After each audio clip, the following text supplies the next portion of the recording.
le millionnaire découvre qu'il l'aimait et qui complotait pour le détruire. Caché, il voit l'employé de maison se battre pour ses propres enfants. La belle-mère fait tomber le masque face au silence de la mort. Et une trahison éclate au grand jour, le jour même où il est parti. Maintenant, dites-nous, quelle scène de cette histoire vous a serré le cœur? Votre commentaire maintient ces histoires en vie par ici. Profitez-en pour suivre la chaîne, car le dénouement surprend même les plus forts.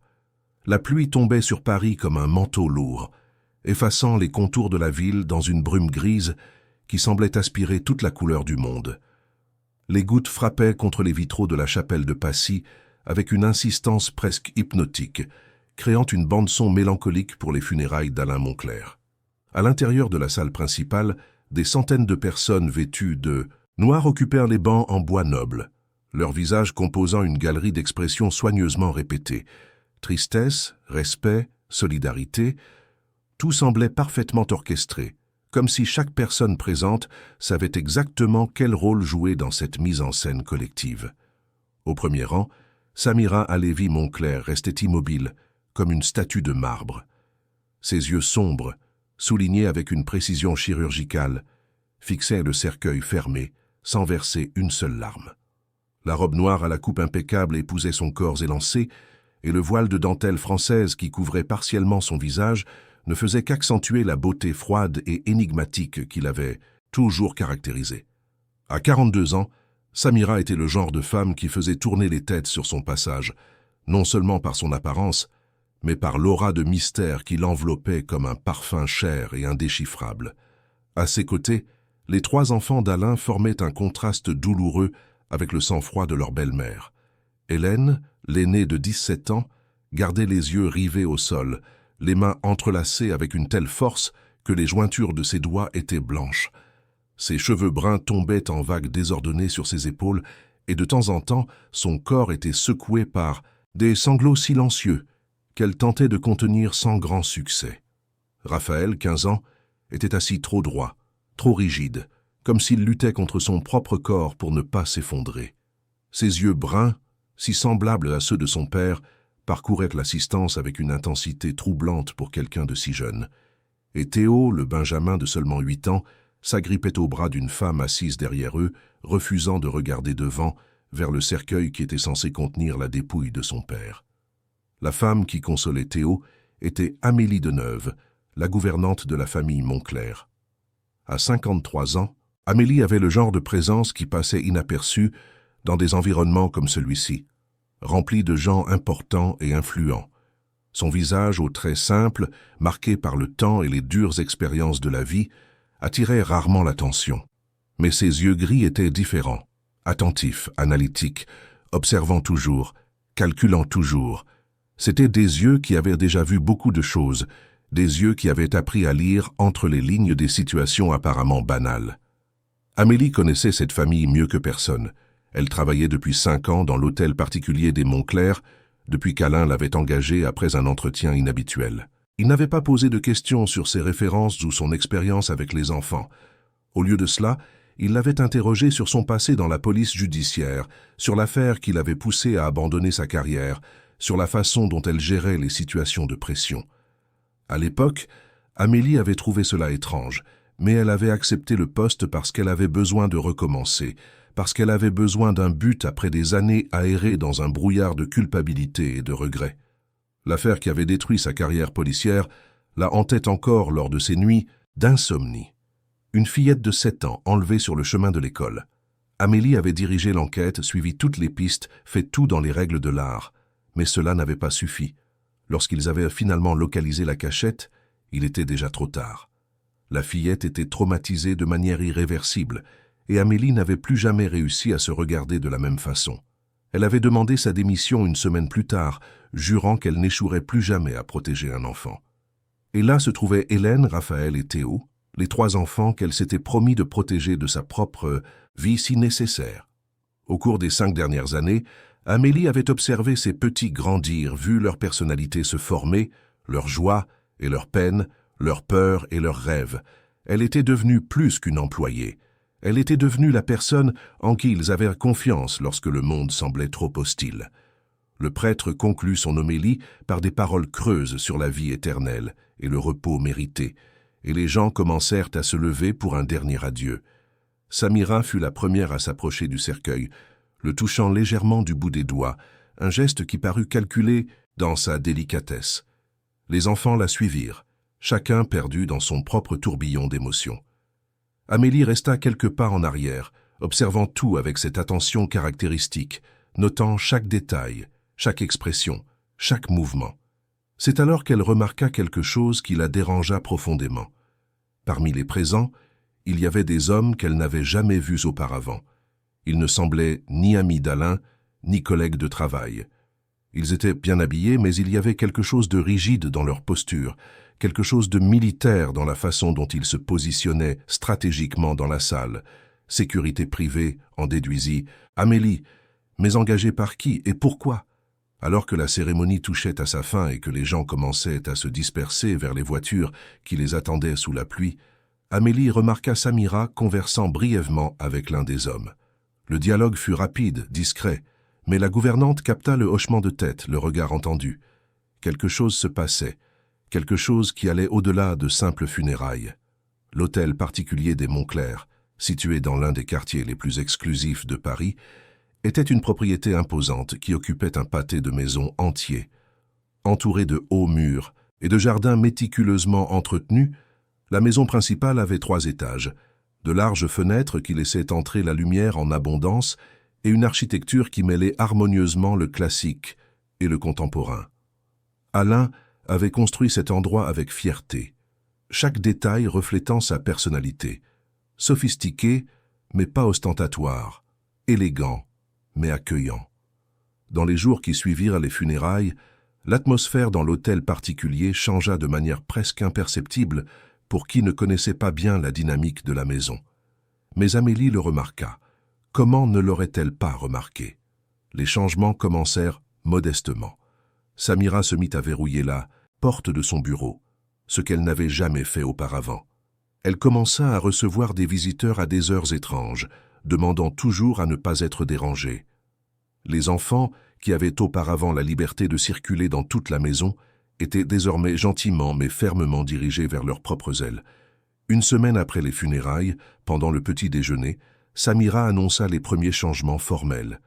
Assise en bout de table, là où Alain présidait autrefois, elle parla avec cette voix douce et contrôlée qu'elle utilisait toujours, comme si elle faisait une grande faveur à tout le monde. « Mes enfants, je sais que c'est un moment difficile pour nous tous, » dit-elle, son regard parcourant les 3 visages qui la fixaient avec différents degrés de méfiance. « Votre père était un homme merveilleux, et son absence laisse un vide immense. Mais la vie doit continuer, et il est de ma responsabilité de m'assurer que vous êtes en sécurité et bien soignés. » Hélène tripotait sa fourchette sans rien manger, Raphaël gardait les bras croisés, et Théo regardait Amélie en quête d'un signe que tout irait bien. La gouvernante, debout près du buffet où reposait la carafe de jus, se contentait d'observer. « À partir d'aujourd'hui, poursuivit Samira, nous aurons quelques nouvelles règles dans la maison. Non pas parce que je veux être rigide, mais parce que le monde extérieur peut être dangereux, surtout pour les enfants de quelqu'un d'aussi important que votre père. Nous aurons une équipe de sécurité qui vivra dans les annexes de la propriété. Ils seront là pour nous protéger. »« Nous protéger de quoi ?» demanda soudain Raphaël, sa voix chargée d'une colère contenue. « Papa n'a jamais pensé que nous avions besoin de gardes armés à l'intérieur de la maison. » Samira sourit, mais le geste n'atteignit pas ses yeux. « Ton père avait ses opinions, Raphaël, et j'ai les miennes. Maintenant, en tant que votre responsable légal, je dois prendre les décisions que je considère les meilleures. J'espère que vous comprendrez. » Le silence qui suivit fut lourd, dense de choses non dites. Amélie sentit un frisson parcourir son échine, cette vieille intuition de policière allumant un voyant rouge dans son esprit. Quelque chose n'allait pas, pas du tout, mais elle ne parvenait pas encore à identifier quoi exactement. Les jours suivants, les changements s'accélérèrent. Des employés qui travaillaient dans la maison depuis des années furent renvoyés sans explication convaincante. Mathieu, le chauffeur qui avait servi Alain pendant une décennie, fut remplacé par un homme taciturne qui parlait à peine. Geneviève, la cuisinière aimée de tous, reçut une indemnité généreuse et une demande de partir immédiatement. Même le docteur Fabien Mercier, médecin particulier de la famille et ami personnel d'Alain, se vit interdire l'accès à la propriété. Seuls 2 employés restèrent. Amélie, parce que les enfants refusèrent catégoriquement de la laisser partir, et Ruben, le jardinier. Ruben était une figure particulière dans l'hôtel particulier Montclair. À 60 et quelques années, il s'occupait des jardins avec une dévotion quasi religieuse.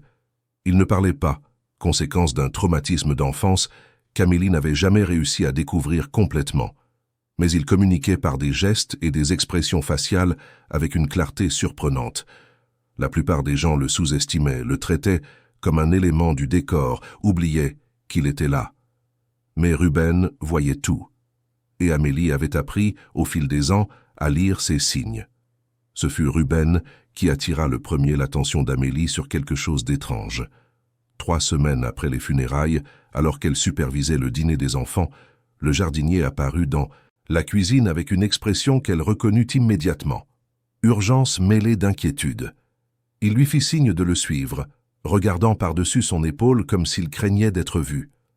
Amélie suivit Ruben jusqu'au jardin arrière, où il entretenait une petite serre. Là, à l'abri des regards de la maison principale, le jardinier lui montra quelque chose qui lui glaça le sang. C'étaient des photographies imprimées sur du papier ordinaire, clairement capturées par des caméras de sécurité. Les images montraient Samira lors de rencontres avec des hommes qu'Amélie ne reconnaissait pas. Des conversations dans des lieux discrets, des échanges d'enveloppes. « D'où as-tu pris ça ?» demanda Amélie à voix basse, sachant déjà que Ruben ne répondrait pas verbalement. Le jardinier désigna une petite caméra cachée parmi les plantes ornementales qui décoraient la terrasse extérieure du bureau de Samira. Amélie sentit son cœur s'accélérer. Ruben avait installé des caméras cachées. Quand? Pourquoi? Comme s'il lisait ses questions dans ses yeux, le jardinier fit un geste qui indiquait Alain, le patron. C'était Alain qui avait demandé à Ruben d'installer les caméras. La révélation fut comme un coup de poing dans l'estomac. Alain se méfiait de Samira. Il se méfiait tellement qu'il avait demandé au jardinier, le seul employé que tout le monde sous-estimait, de devenir ses yeux et ses oreilles secrets. Mais pourquoi? Que savait ou soupçonnait Alain? « Nous devons être très prudents, » murmura Amélie, glissant les photos sous son chemisier. « Si elle découvre ce que tu fais, nous sommes tous en danger. » Ruben acquiesça solennellement, ses yeux transmettant une détermination inébranlable. Cette nuit-là, Amélie ne put dormir. Allongée dans sa petite mais confortable chambre au 2e étage, elle repassait mentalement tous les événements des dernières semaines. La cérémonie étrange, sans corps à veiller, juste un cercueil fermé. La rapidité avec laquelle Samira avait pris le contrôle de tout, les changements drastiques dans la routine de la maison, les rencontres secrètes, les licenciements inexplicables. Et puis il y avait la question du testament. Amélie savait, parce qu'Alain le lui avait confié dans un moment de confiance des mois avant sa disparition, qu'il avait apporté des modifications importantes à ses dernières volontés. À l'époque, il avait semblé inquiet, presque paranoïaque, vérifiant à plusieurs reprises si les documents étaient en sécurité, si les copies étaient bien gardées. Où pouvaient bien être ces documents maintenant? Samira avait certainement accès aux originaux, mais qu'en était-il des copies qu'Alain avait mentionnées? Il avait dit quelque chose sur le fait de les laisser à des personnes de confiance, mais n'avait jamais précisé qui. L'aube apporta d'autres surprises désagréables. Pendant le petit déjeuner, Samira annonça que les enfants auraient de nouveaux tuteurs privés. L'école était temporairement suspendue, dit-elle avec ce sourire qui ne semblait jamais sincère, jusqu'à ce que la situation se stabilise. C'était pour leur bien, bien sûr, pour qu'ils puissent faire leur deuil dans un environnement contrôlé et sûr. Hélène fut la première à protester. « Mais mes amis sont à l'école, ma vie est là-bas. Tu ne peux pas simplement m'enfermer ici. »« Personne n'enferme personne, ma chérie, » répondit Samira avec une patience exagérée. « C'est juste temporaire. Tu comprendras quand tu seras plus grande que nous devons parfois faire des sacrifices pour le bien commun. » Raphaël observait tout en silence, mais Amélie pouvait voir la colère monter dans ses yeux. Théo, quant à lui, se mit à pleurer doucement, cachant son visage dans ses mains. La gouvernante s'approcha instinctivement pour le réconforter, mais Samira l'interrompit d'un geste subtil de la main. « Amélie, Il serait peut-être préférable de laisser Théo apprendre à gérer ses émotions seul. Nous ne pouvons pas le couver éternellement. La phrase fut prononcée avec douceur, mais portait un poids d'autorité qui n'admettait aucune contestation. Amélie recula, mais échangea un regard significatif avec Raphaël. L'adolescent comprit le message silencieux. Il devait parler, mais pas là, pas à ce moment-là. L'occasion se présenta dans l'après-midi, lorsque Samira sortit pour l'une de ces mystérieuses réunions. Amélie réunit les 3 enfants dans la chambre d'Hélène, s'assurant que la porte était verrouillée et les fenêtres fermées. Raphaël s'assit sur le bord du lit, Hélène sur sa chaise de bureau et Théo sur les genoux d'Amélie. « Je veux que vous m'écoutiez tous les 3 très attentivement », commença la gouvernante, sa voix basse mais ferme. « Je sais que vous êtes effrayés et confus par tout ce qui se passe, moi aussi, mais je veux que vous me fassiez confiance quand je dis que quelque chose ne va pas dans cette maison. »« Qu'est-ce que tu veux dire ?» demanda Hélène, essuyant les larmes qui insistaient à couler. « Votre belle-mère agit de manière étrange. Les changements, les secrets, votre isolement. Rien de tout cela n'est normal, même en tenant compte des circonstances. » Amélie fit une pause, choisissant soigneusement ses prochains mots. « Votre père était un homme très prudent. Il ne faisait pas facilement confiance aux gens et il avait ses raisons. Je crois qu'il se doutait de quelque chose avant de partir. » Raphaël se pencha en avant, une compréhension soudaine illuminant son visage. « Tu penses que papa savait que quelque chose n'allait pas? Je n'ai pas de preuves, seulement une intuition. Mais j'ai travaillé des années dans la police et j'ai appris à reconnaître quand une situation ne colle pas. Et celle-ci, définitivement, ne colle pas. » Amélie regarda chacun d'eux. « J'ai besoin que vous soyez mes yeux et mes oreilles. Faites attention à tout. Des conversations que vous entendez par hasard, des papiers que vous voyez par inadvertance, tout ce qui semble anormal. Mais vous devez être discret, très discret. Si elle se doute que nous enquêtons, les choses pourraient se compliquer. » Théo serra fort la main d'Amélie. « J'ai peur, avoua-t-il d'une voix tremblante. Je sais, mon amour, mais je te promets que je vous protégerai. Vous tous, quoi qu'il arrive. » La gouvernante embrassa le sommet de la tête du garçon, sentant le poids de la promesse qu'elle venait de faire. Les jours s'étiraient dans une routine monotone et oppressante. Les tuteurs privés arrivaient ponctuellement chaque matin, des hommes et des femmes aux expressions sérieuses qui dispensaient des cours mécaniques et repartaient sans établir de véritables liens avec leurs élèves. Les gardes de sécurité patrouillaient la propriété par roulement, leur présence constante, rappelant à tous que la liberté était désormais un concept lointain.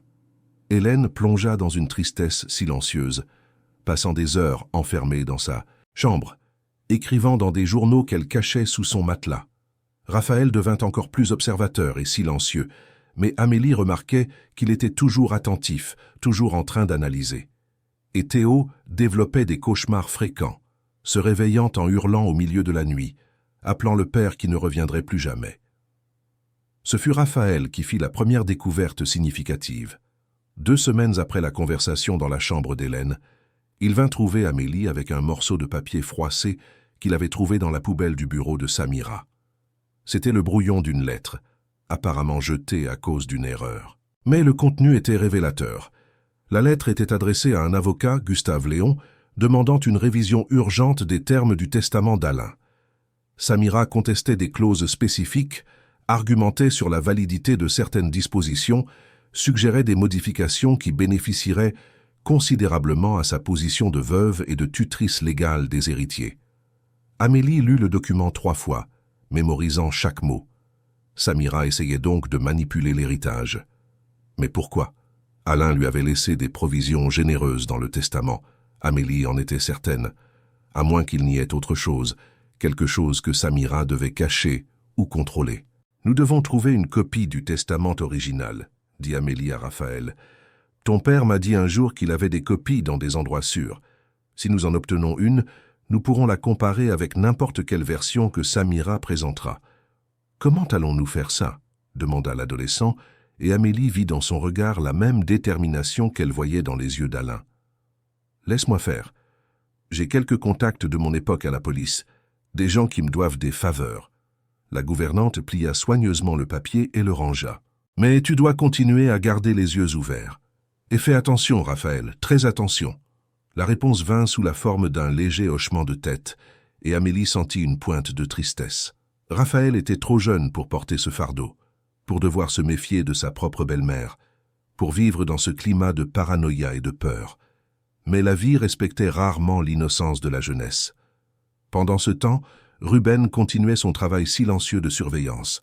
Les caméras cachées capturaient des fragments de conversation, des rencontres suspectes, des échanges furtifs. Chaque nuit, quand tout le monde dormait, le jardinier transférait les enregistrements sur des clés USB qu'il cachait dans des endroits improbables autour de la propriété. Lui et Amélie développèrent un système de communication basé sur des signaux subtils, un langage propre que personne d'autre ne comprenait. Ce fut grâce à l'un de ces enregistrements qu'Amélie découvrit l'étendue du réseau que Samira était en train de tisser. La veuve avait rencontré l'avocat Gustave Léon dans un café discret du centre de Paris. La qualité de l'audio n'était pas parfaite, mais il était possible d'entendre des fragments de la conversation. Samira parlait d'accélérer les procédures, de s'assurer que certains documents disparaissent, de garantir que les enfants d'Alain restent sous son contrôle absolu jusqu'à leur majorité. Et puis, la bombe. Une phrase que Samira prononça avec cette voix douce et dangereuse qu'elle utilisait lorsqu'elle était particulièrement manipulatrice. Alain était paranoïaque. Il l'a toujours été. Mais même les paranoïaques peuvent parfois avoir raison. C'est pourquoi je dois m'assurer que rien de ce qu'il a laissé de côté ne refasse surface. Amélie sentit le sang se glacer dans ses veines. Samira savait. Elle savait qu'Alain se méfiait d'elle, savait qu'il avait pris des précautions. Et maintenant, elle était dans une course contre la montre pour détruire toute preuve avant que quelqu'un ne la trouve. La situation dégénéra rapidement lorsque, une semaine plus tard, Amélie revint du marché et trouva son appartement retourné. Oui, son appartement, un petit studio qu'elle gardait près de l'hôtel particulier, où elle rangeait ses affaires personnelles et où elle dormait lors de ses rares jours de congé. Quelqu'un s'était introduit, avait fouillé chaque recoin, retourné les tiroirs, lacéré les matelas, brisé les meubles. Rien de valeur n'avait été pris. Les quelques bijoux qu'elle possédait, hérités de sa mère, étaient toujours là. L'argent gardé pour... Les urgences étaient intactes. Quiconque s'était introduit cherchait quelque chose de spécifique. Des documents, peut-être, ou des informations. Amélie resta debout au milieu de la destruction, son cerveau tournant à plein régime. L'effraction ne pouvait pas être une coïncidence. Samira devait avoir découvert qu'elle enquêtait, ou du moins s'en doutait, ce qui signifiait qu'Amélie, Ruben et les enfants étaient en danger bien plus grand qu'elle ne l'avait imaginé. Cette nuit-là, elle ne retourna pas à l'hôtel particulier. Au lieu de cela, elle alla voir un vieil collègue du temps de la police, Marcel Dupont, un inspecteur à la retraite, qui vivait dans un modeste appartement à Belleville. Marcel la reçut avec surprise, mais il suffit de regarder son visage pour comprendre que quelque chose de grave se passait. « J'ai besoin de ton aide, Marc, » dit-elle sans détour, « et j'ai besoin que tu ne poses pas trop de questions. » Marcel servit du café pendant qu'elle racontait une version résumée des événements. Quand elle eut terminé, l'ex-policier siffla doucement. « Tu t'es mise dans un sacré pétrin, Amélie. Les gens avec ce genre de pouvoir et d'argent ne plaisantent pas. Si cette femme est prête à cambrioler ton appartement, imagine ce qu'elle serait capable de faire d'autre. » « Je sais. C'est pour ça que je dois agir vite. Je dois trouver le testament original d'Alain Moncler. Et j'ai besoin d'aide pour protéger ses enfants. » Amélie le fixa avec l'intensité de quelqu'un qui demande une faveur qui pourrait coûter cher. « Tu as encore des contacts dans le système, des gens qui peuvent accéder aux registres notariaux sans faire de vagues ?» Marcel se gratta la barbe grisonnante, pensif. « J'en ai quelques-uns, mais ça va prendre du temps et je ne peux rien garantir. Ces documents sont généralement bien protégés. Fais ce que tu peux. En attendant, je vais retourner à l'hôtel particulier et continuer à surveiller. Mais s'il m'arrive quelque chose, tu dois me promettre que tu t'occuperas des enfants, que tu les protégeras. » L'ex-policier lui tendit la main, serrant la sienne fermement. « Promis, Amélie. Mais fais attention à toi. Ne sous-estime pas ce qu'une personne désespérée est capable de faire. » De retour à l'hôtel particulier, Amélie trouva tout apparemment normal. Les enfants dormaient, les gardes faisaient leur ronde. Samira était enfermée dans son bureau. Mais la normalité n'était que superficielle. Une fine coquille recouvrant un noyau pourri qui menaçait d'exploser à tout moment. Ruben l'attendait près de la serre, ses mains nerveuses indiquant l'urgence. Il lui montra de nouvelles images, capturées cet après-midi même. Samira avait reçu un visiteur, un homme en costume sombre et à l'expression dure, qu'Amélie reconnut immédiatement des photographies précédentes. La conversation semblait tendue, pleine de gestes brusques et d'expressions fermées. « Qui est cet homme ?» se demanda Amélie à voix haute, sachant que Ruben ne pourrait pas répondre. Mais le jardinier fit quelque chose d'inattendu. Il prit un morceau de papier et écrivit d'une main tremblante « Enzo Garcia, détective privé ». Le cœur d'Amélie fit un bond. Samira avait engagé un détective privé. Pourquoi faire? Pour trouver le testament? Pour enquêter sur elle? Pour traquer les menaces potentielles à son contrôle sur l'héritage? Les pièces du puzzle commençaient à s'assembler, formant une image troublante. Samira n'était pas seulement une veuve avide, essayant de s'assurer sa part de la fortune. Il y avait quelque chose de plus grand en jeu, quelque chose de plus sinistre. L'urgence avec laquelle elle agissait, le désespoir à peine dissimulé derrière, son masque de sang-froid suggérait qu'elle avait ses propres secrets à protéger. Et puis, comme si l'univers conspirait pour confirmer les pires craintes d'Amélie, quelque chose se produisit qui allait complètement changer le cours des événements. Raphaël vint la trouver le lendemain matin, le visage pâle, les mains tremblant légèrement. « Je l'ai entendu parler au téléphone hier soir », murmura-t-il, vérifiant par-dessus son épaule que personne ne les écoutait. « J'étais dans le couloir, j'allais aux toilettes, et la porte de son bureau était entr'ouverte, elle ne m'a pas vue. »« Qu'est-ce qu'elle a dit ?» demanda Amélie, tenant les épaules du garçon pour le calmer. Elle parlait à quelqu'un à propos de papa. Elle disait qu'il était plus malin qu'elle ne l'imaginait, qu'il avait laissé des pièges, des protections, et puis elle a dit quelque chose de très étrange. Raphaël déglutit, les yeux écarquillés. Elle a dit « S'il était vraiment mort, rien de tout ça ne serait un problème. » Le silence qui suivit fut absolu, comme si le monde entier avait cessé de respirer. Les mots de Raphaël résonnaient dans l'esprit d'Amélie, réorganisant tout ce qu'elle pensait savoir de la situation, s'il était vraiment mort. Si. Est-ce que Samira doutait de sa propre histoire qu'elle avait contribué à construire? Ou y avait-il quelque chose qu'Amélie n'avait pas encore envisagé, une possibilité si absurde que son esprit rationnel refusait de l'accepter? La pluie se remit à tomber sur Paris cet après-midi-là, frappant contre les fenêtres de l'hôtel particulier Montclair avec la même insistance que le jour des funérailles. Et tandis qu'Amélie observait les gouttes couler sur la vitre, une seule question martelait dans sa tête, insistante et impossible à ignorer. Et si Alain Montclair n'était pas vraiment mort? L'idée était absurde, impossible, le genre de pensée qui ne surgirait que dans l'esprit de quelqu'un qui avait passé trop de temps à enquêter sur des complots et des crimes. Mais Amélie n'arrivait pas à s'en défaire. Pendant des jours, la question resta là, lancinante dans sa conscience comme une dent douloureuse que la langue insiste à toucher. Et si Alain Montclair n'était pas mort? Elle essaya d'analyser la question sous tous les angles, en appliquant la logique froide qu'elle avait apprise à la police. Il y avait un certificat de décès, signé par des médecins respectables. Il y avait des témoins de la partie de pêche, des gens qui avaient vu Alain partir seul ce matin de brume et ne plus jamais revenir. Il y avait des recherches menées par la garde côtière, des rapports officiels, une procédure légale complète. Et, surtout, il y avait des funérailles avec des centaines de témoins, mais il n'y avait pas de corps. Le cercueil était scellé, avec la justification que les restes mortels récupérés en mer étaient dans un état impropre à l'exposition. À l'époque, cela avait semblé une explication raisonnable, voire pieuse. Qui voudrait voir un être cher dans cet état? Mais maintenant, à la lumière des soupçons, l'absence de corps prenait de nouvelles dimensions, suggérant des possibilités troublantes. Amélie avait besoin de plus d'informations. Elle devait mieux comprendre qui était vraiment Alain Montclair, au-delà du magnate prospère et du père dévoué que tout le monde connaissait. Et pour cela, elle décida de faire appel à quelqu'un qui connaissait Alain depuis bien plus longtemps qu'elle. Le docteur Fabien Mercier consultait dans une clinique privée à Saint-Germain-des-Prés, un bâtiment moderne en verre fumé qui reflétait le ciel gris de Paris. Quand Amélie appela pour demander une consultation urgente, il n'hésita qu'une seconde avant d'accepter.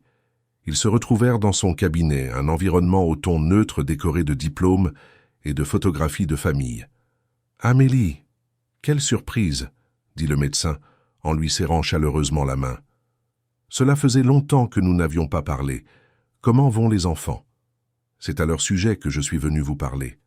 Et à propos d'Alain. » Amélie s'assit dans le fauteuil en cuir qu'il lui indiqua, observant le médecin s'installer derrière son bureau en acajou. Fabien Mercier avait environ 60 ans, des cheveux grisonnants peignés en arrière, des yeux bienveillants derrière des lunettes à monture discrète. Son visage reflétait une inquiétude sincère. « Je suis heureux que vous soyez venu. J'ai essayé de rendre visite aux petits plusieurs fois, mais Samira trouvait toujours des excuses. Elle disait qu'ils se remettaient du traumatisme, qu'ils avaient besoin de temps, que je comprendrais. » Le médecin soupira, en levant ses lunettes pour les nettoyer. « J'avoue que je me suis inquiété. Ce n'est pas normal d'isoler des enfants comme ça, surtout de personnes qu'ils connaissent et en qui ils ont confiance. Ce n'est pas tout, docteur. Il se passe beaucoup de choses étranges dans cette maison. » Amélie se pencha en avant, baissant la voix bien qu'ils fussent seuls. « Samira a renvoyé presque tous les employés, engagé des gardes armés, interdit aux enfants de sortir, intercepte tout le courrier, et il y a plus. » Elle raconta les caméras de Ruben, les rencontres secrètes de Samira, le cambriolage de son appartement. Au fur et à mesure qu'elle parlait, elle vit l'expression de Fabien passer de l'inquiétude à une alarme sincère. « C'est très grave, Amélie. Si la moitié de ce que vous me dites est vrai, ces enfants pourraient être en danger réel. » Le médecin tapota des doigts sur le bureau pensif. « Mais je ne comprends pas. Pourquoi Samira ferait-elle tout ça? Alain lui a laissé une fortune considérable dans le testament. Elle n'aurait besoin de rien de tout ça. À moins qu'il n'y ait quelque chose dans le testament qu'elle veuille cacher, ou quelque chose sur la mort même d'Alain. » Amélie fit une pause, évaluant à quel point elle pouvait faire confiance au médecin. « Docteur, vous connaissiez bien Alain. Était-il paranoïaque, méfiant sans raison? » Fabien remit ses lunettes, le regard lointain comme s'il accédait à de vieux souvenirs. Alain était prudent, oui, mais non sans raison.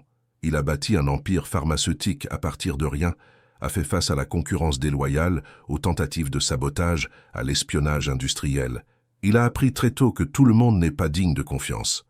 Le médecin hésita avant de continuer. Dans les derniers mois avant l'accident, il était particulièrement agité. Il venait me consulter plus souvent, demandait des examens que je considérais inutiles. Quel genre d'examen? Toxicologique, à plusieurs reprises. Toujours, les mêmes, toujours avec la même urgence. Fabien regarda directement Amélie. Il pensait qu'on l'empoisonnait. L'air sembla s'échapper des poumons d'Amélie. « Empoisonné », répéta-t-elle, la voix presque un murmure. « Avez-vous trouvé quelque chose? » Pas dans les examens que j'ai réalisés. Mais Alain n'était pas satisfait. Il a dit qu'il allait chercher des laboratoires indépendants, qu'il ferait les analyses lui-même. Le médecin se leva, se dirigeant vers la fenêtre. « La dernière fois que nous avons parlé quelques jours avant l'accident, il m'a dit quelque chose d'étrange. Il a dit que si quelque chose lui arrivait, je devais chercher des copies de documents qu'il avait laissés dans des endroits sûrs, que je saurais où chercher le moment venu. Et vous avez cherché? Ça n'avait aucun sens de chercher. Alain était mort, l'affaire était classée. » Fabien se retourna, la fixant avec une expression chargée de signification. « Mais maintenant, avec tout ce que vous m'avez raconté, je commence à me demander si je n'aurais pas dû prendre ces paroles plus au sérieux. » Amélie sentit l'adrénaline monter dans ses veines. « Avez-vous une idée de l'endroit où il aurait pu laisser ces documents? Alain et moi avons étudié la médecine ensemble, avant qu'il ne passe à l'administration. Nous étions très proches à cette époque. Il disait souvent que s'il devait cacher quelque chose de très important, il le laisserait à quelqu'un qu'il connaissait depuis assez longtemps pour lui faire entièrement confiance. » Fabien retourna à son bureau, ouvrant un tiroir. « Et il y a quelques mois, il m'a donné ceci. » Le médecin posa sur la table une petite clé dorée, du type utilisé pour les coffres-forts de banque. Amélie la prit, sentant le poids du métal contre la paume de sa main. Il m'a dit de la garder et de ne rien demander, qu'un jour quelqu'un viendrait la chercher et que je saurais qui était la bonne personne. Fabien l'observa attentivement. « Je pense que vous êtes cette personne, Amélie. » La clé brûlait dans sa main comme une braise vive. Elle savait que prendre cet objet signifiait franchir une ligne sans retour possible. Cela signifiait assumer officiellement la responsabilité de percer les secrets d'un homme qui avait peut-être orchestré sa propre fausse mort. Cela signifiait se mettre en danger encore plus grand. Mais quand elle pensa à Hélène, Raphaël et Théo piégés dans cet hôtel particulier, devenu une prison dorée, surveillée par des étrangers, manipulée par une femme dont les véritables intentions restaient obscures, Amélie sut qu'elle n'avait pas le choix. « Je vais devoir découvrir à quel coffre cette clé appartient, » dit-elle, rangeant l'objet dans sa poche. « Vous souvenez-vous si Alain a mentionné une banque en particulier? » « Non, mais je sais qu'il avait des comptes dans plusieurs. La principale était la Banque Méridionale, dans le centre. C'est peut-être un bon point de départ. » Amélie le remercia et se leva pour partir, mais Fabien la retint par le bras. « Faites attention. Si Alain avait raison sur le fait d'être empoisonné, si quelqu'un voulait vraiment le voir mort, cette personne n'appréciera pas que vous commenciez à poser des questions. Et si cette personne est Samira, elle a des ressources et des relations qui peuvent être très dangereuses. » « Je sais, docteur. Mais ces enfants n'ont plus personne. Si je ne le fais pas, qui le fera ?» La question resta en suspens, tandis qu'Amélie quittait la clinique, la clé pesant dans sa poche comme une promesse et une menace. La Banque Méridionale occupait un bâtiment historique au cœur de Paris, sa façade en pierre témoignant de décennies de transactions, de secrets et de fortunes. Amélie franchit l'entrée imposante, se sentant petite et déplacée au milieu des cadres en costume et des grandes colonnes de marbre. Elle aborda une employée au comptoir d'information, expliquant qu'elle avait une clé de coffre mais ne connaissait pas le numéro. La jeune femme, avec son sourire professionnel et son uniforme impeccable, l'informa qu'elle devrait parler à un directeur et présenter des documents appropriés. 3 heures de bureaucratie et d'explications plus tard, Amélie obtint enfin l'accès au système. Mais la nouvelle ne fut pas bonne. La clé qu'elle possédait ne correspondait à aucun coffre enregistré dans cette banque au nom d'Alain Moncler. Déçue, mais pas vaincue, elle visita 4 autres banques ce jour-là. L'histoire se répéta à chaque fois. La clé ne correspondait pas. Les coffres enregistrés au nom d'Alain avaient été récemment consultés par Samira, qui, en tant que veuve, avait des droits légaux sur eux. Alors que le soleil commençait à se coucher, teintant le ciel de Paris de nuances d'orange et de violet, Amélie s'assit sur un banc près de l'avenue des Champs-Élysées, épuisée et frustrée. Elle était sûre que la clé était importante, mais elle n'avait aucune idée de l'endroit où chercher. C'est alors que son téléphone portable sonna. C'était Raphaël, et la panique dans sa voix fit sursauter Amélie. « Amélie, tu dois revenir tout de suite. C'est Théo. Il s'est enfui. » Le cœur d'Amélie s'emballa. « Comment ça, enfui? D'où? » « De l'hôtel particulier. On a eu une dispute avec elle pendant le dîner. Elle a dit que Théo devait oublier papa, que pleurer ne le ramènerait pas. Il s'est mis à crier qu'il ne voulait pas oublier, qu'elle ne pouvait pas l'y obliger. Et puis il est parti en courant. » La voix de Raphaël était chargée de culpabilité et de peur. Les gardes ont cherché dans toute la propriété, mais il n'est pas là. Il a réussi à passer le portail quand une des voitures sortait. Un garçon de 8 ans, seul dans les rues de Paris, alors que la nuit tombait. Amélie sentit le sang se glacer. « Où penses-tu qu'il est allé ?»« Je ne sais pas. Il était très secoué, il disait des choses insensées sur le fait de chercher papa, de trouver la vérité. » Raphaël fit une pause. « Amélie, il a emporté sa photo préférée avec papa, celle de la partie de pêche. La partie de pêche, où Alain était censé être mort. » Une idée folle commença à se former dans l'esprit d'Amélie. Théo était un enfant sensible, imaginatif. S'il croyait que son père était encore en vie quelque part, où chercherait-il? « Je vais le retrouver, » promit-elle à Raphaël. « Reste près de tes sœurs et préviens-moi s'il revient ou s'il y a du nouveau. » Amélie raccrocha et commença à réfléchir rapidement. Elle ne pouvait pas aller à la police, pas avec Samira ayant autant de relations et d'influence. Si Théo était retrouvé par les autorités, il serait renvoyé directement à sa belle-mère, et qui sait ce qui se passerait ensuite. Non, elle devait trouver le garçon seule. Mais Paris était immense, un labyrinthe de rues, de ruelles et de possibilités infinies. Par où commencer? Et puis elle se souvint. Alain avait un petit appartement qu'il gardait près du siège de la biopharmaceutique, un endroit où il restait quand il travaillait tard ou avait besoin de silence pour réfléchir. C'était un secret que peu de gens connaissaient, un refuge personnel. Se pourrait-il que Théo connaisse l'existence de cet endroit? Ça valait la peine d'essayer. L'appartement se trouvait dans un immeuble discret du Marais, sans concierge ostentatoire ni luxe apparent. Amélie utilisa le double des clés qu'Alain lui avait données des années auparavant, pour les urgences, et monta les escaliers, le cœur battant. La porte de l'appartement était entr'ouverte. Avec précaution, elle poussa la porte et entra. L'endroit était exactement comme elle s'en souvenait. Un mobilier simple, mais confortable. Des étagères pleines de livres, une petite cuisine américaine. Et assis sur le canapé, serrant un coussin, se trouvait Théo. Le garçon leva le visage en la voyant, les joues marquées par des larmes séchées. « Amélie, » dit-il d'une petite voix fatiguée, « je savais que tu viendrais. » Elle s'approcha lentement, comme si elle avait affaire à un animal effrayé, et s'assit à côté de lui sur le canapé. « Théo, tu m'as fait une peur bleue. Tout le monde te cherche. » « Je ne veux pas y retourner, pas avec elle. » Le garçon serra la photo qu'il tenait contre sa poitrine. « Elle veut que j'oublie mon père, mais je n'oublierai pas, jamais. Personne ne te demande d'oublier, mon amour. Ton père était une personne incroyable, et il est normal que tu ressentes son absence. » Amélie passa son bras autour de ses épaules, le sentant se détendre légèrement. « Mais tu ne peux pas t'enfuir comme ça. C'est dangereux. Je me suis beaucoup inquiété. » Théo la regarda avec ses grands yeux sombres, si semblables à ceux d'Alain. « Amélie, tu penses que mon père est vraiment mort ?»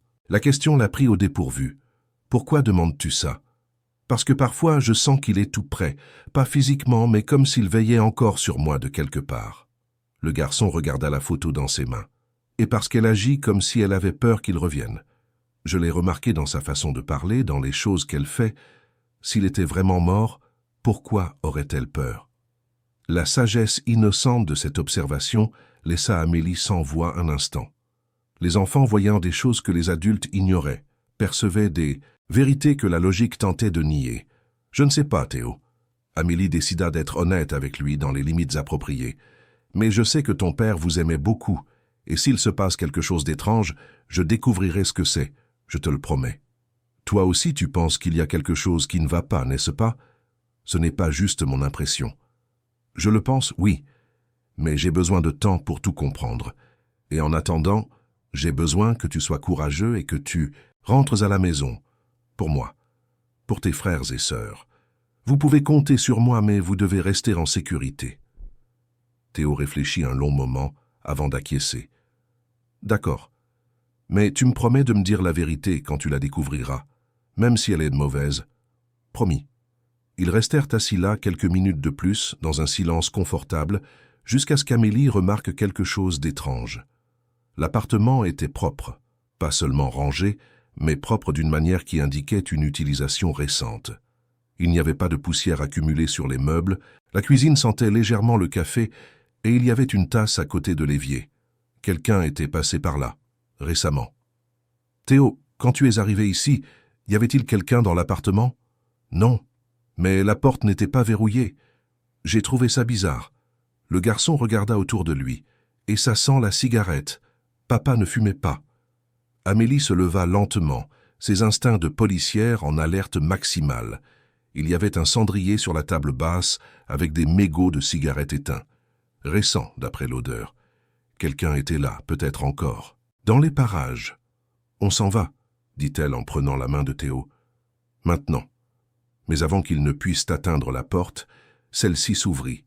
Et là, bloquant la sortie, se tenait un homme qu'Amélie reconnut des photographies de Ruben. Enzo Garcia, le détective privé engagé par Samira.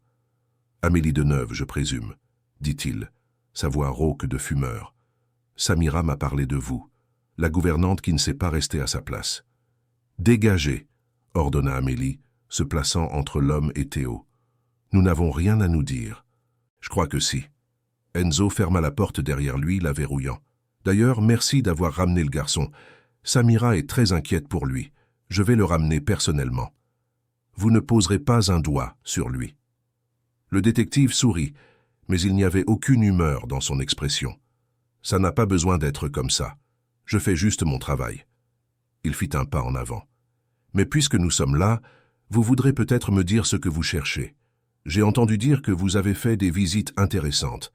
Des banques, par exemple. » Amélie sentit Théo s'agripper à son chemisier, tremblant. Elle devait protéger le garçon, le sortir de là d'une manière ou d'une autre. Mais Enzo bloquait la seule sortie, et il était plus grand et probablement armé.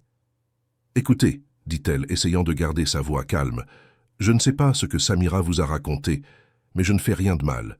Je m'occupe juste des enfants. » « Ouais, et vous entrez par effraction dans des appartements, installez des caméras cachées, volez des documents. » Enzo fit un autre pas. « Samira sait tout, Amélie. Elle sait que vous et ce jardinier muet conspirez. Elle sait que vous avez monté les enfants contre elle. Elle ment. Elle vous manipule comme elle manipule tout le monde. » « Vraiment ?» Le détective sortit une enveloppe de son manteau, la jetant sur la table. « Alors expliquez ça. » Amélie regarda l'enveloppe sans la toucher, mais elle pouvait voir qu'elle contenait des photographies. Probablement des caméras de Ruben, ou peut-être des images prises hors contexte pour la faire paraître suspecte. « Peu importe ce qu'il y a là-dedans, » dit-elle fermement. « Ce qui compte, c'est que Samira cache quelque chose. Quelque chose d'assez gros pour vous engager, pour me poursuivre, pour enfermer ses enfants. » Enzo l'étudia un long moment, son expression illisible. Puis quelque chose d'inattendu se produisit. Il déverrouilla la porte et s'écarta. « Allez-y, dit-il simplement. Prenez le garçon et partez. » Amélie ne bougea pas, méfiante. « Pourquoi? Qu'est-ce que vous voulez? »« Je veux la vérité. » Le détective soupira, semblant soudainement fatigué. « J'ai été engagé pour localiser des documents et vous surveiller. Mais plus j'enquête, plus je trouve de choses étranges. Samira a un passé qui ne colle pas, des relations qui n'ont aucun sens. » Il la regarda droit dans les yeux. « Alors je vais vous faire une proposition. Vous me dites ce que vous savez, je vous dis ce que j'ai découvert, et peut-être qu'ensemble nous pourrons découvrir ce qui se passe vraiment. Comment puis-je vous faire confiance? Vous ne pouvez pas, mais vous n'avez pas non plus beaucoup d'options. » Enzo croisa les bras. « Et de plus, si je voulais vous nuire, je l'aurais déjà fait. Samira m'a autorisé à utiliser tous les moyens nécessaires pour récupérer le garçon et vous faire taire. Mais je suis là à vous offrir une trêve. » Amélie pesa rapidement ses options. C'était risqué de faire confiance à quelqu'un qui travaillait pour Samira. Mais il était aussi vrai qu'elle avait besoin d'alliés, d'informations, de ressources qu'elle ne possédait pas seule. « D'accord, » accepta-t-elle finalement. « Mais pas ici. Et d'abord, je ramène Théo à la maison. »« Entendu. Mais il y a quelque chose que vous devez savoir avant. » Enzo prit une autre enveloppe, celle-ci beaucoup plus épaisse.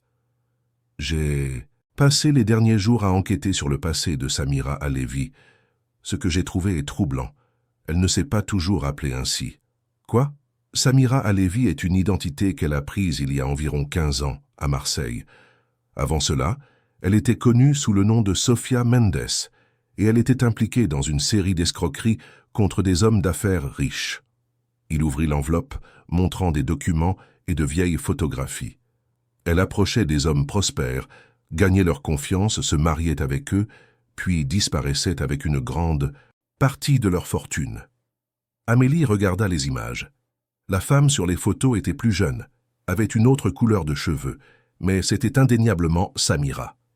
Et à côté d'elle, sur plusieurs des images, apparaissaient des hommes différents, tous du même type, plus âgés, riches, solitaires.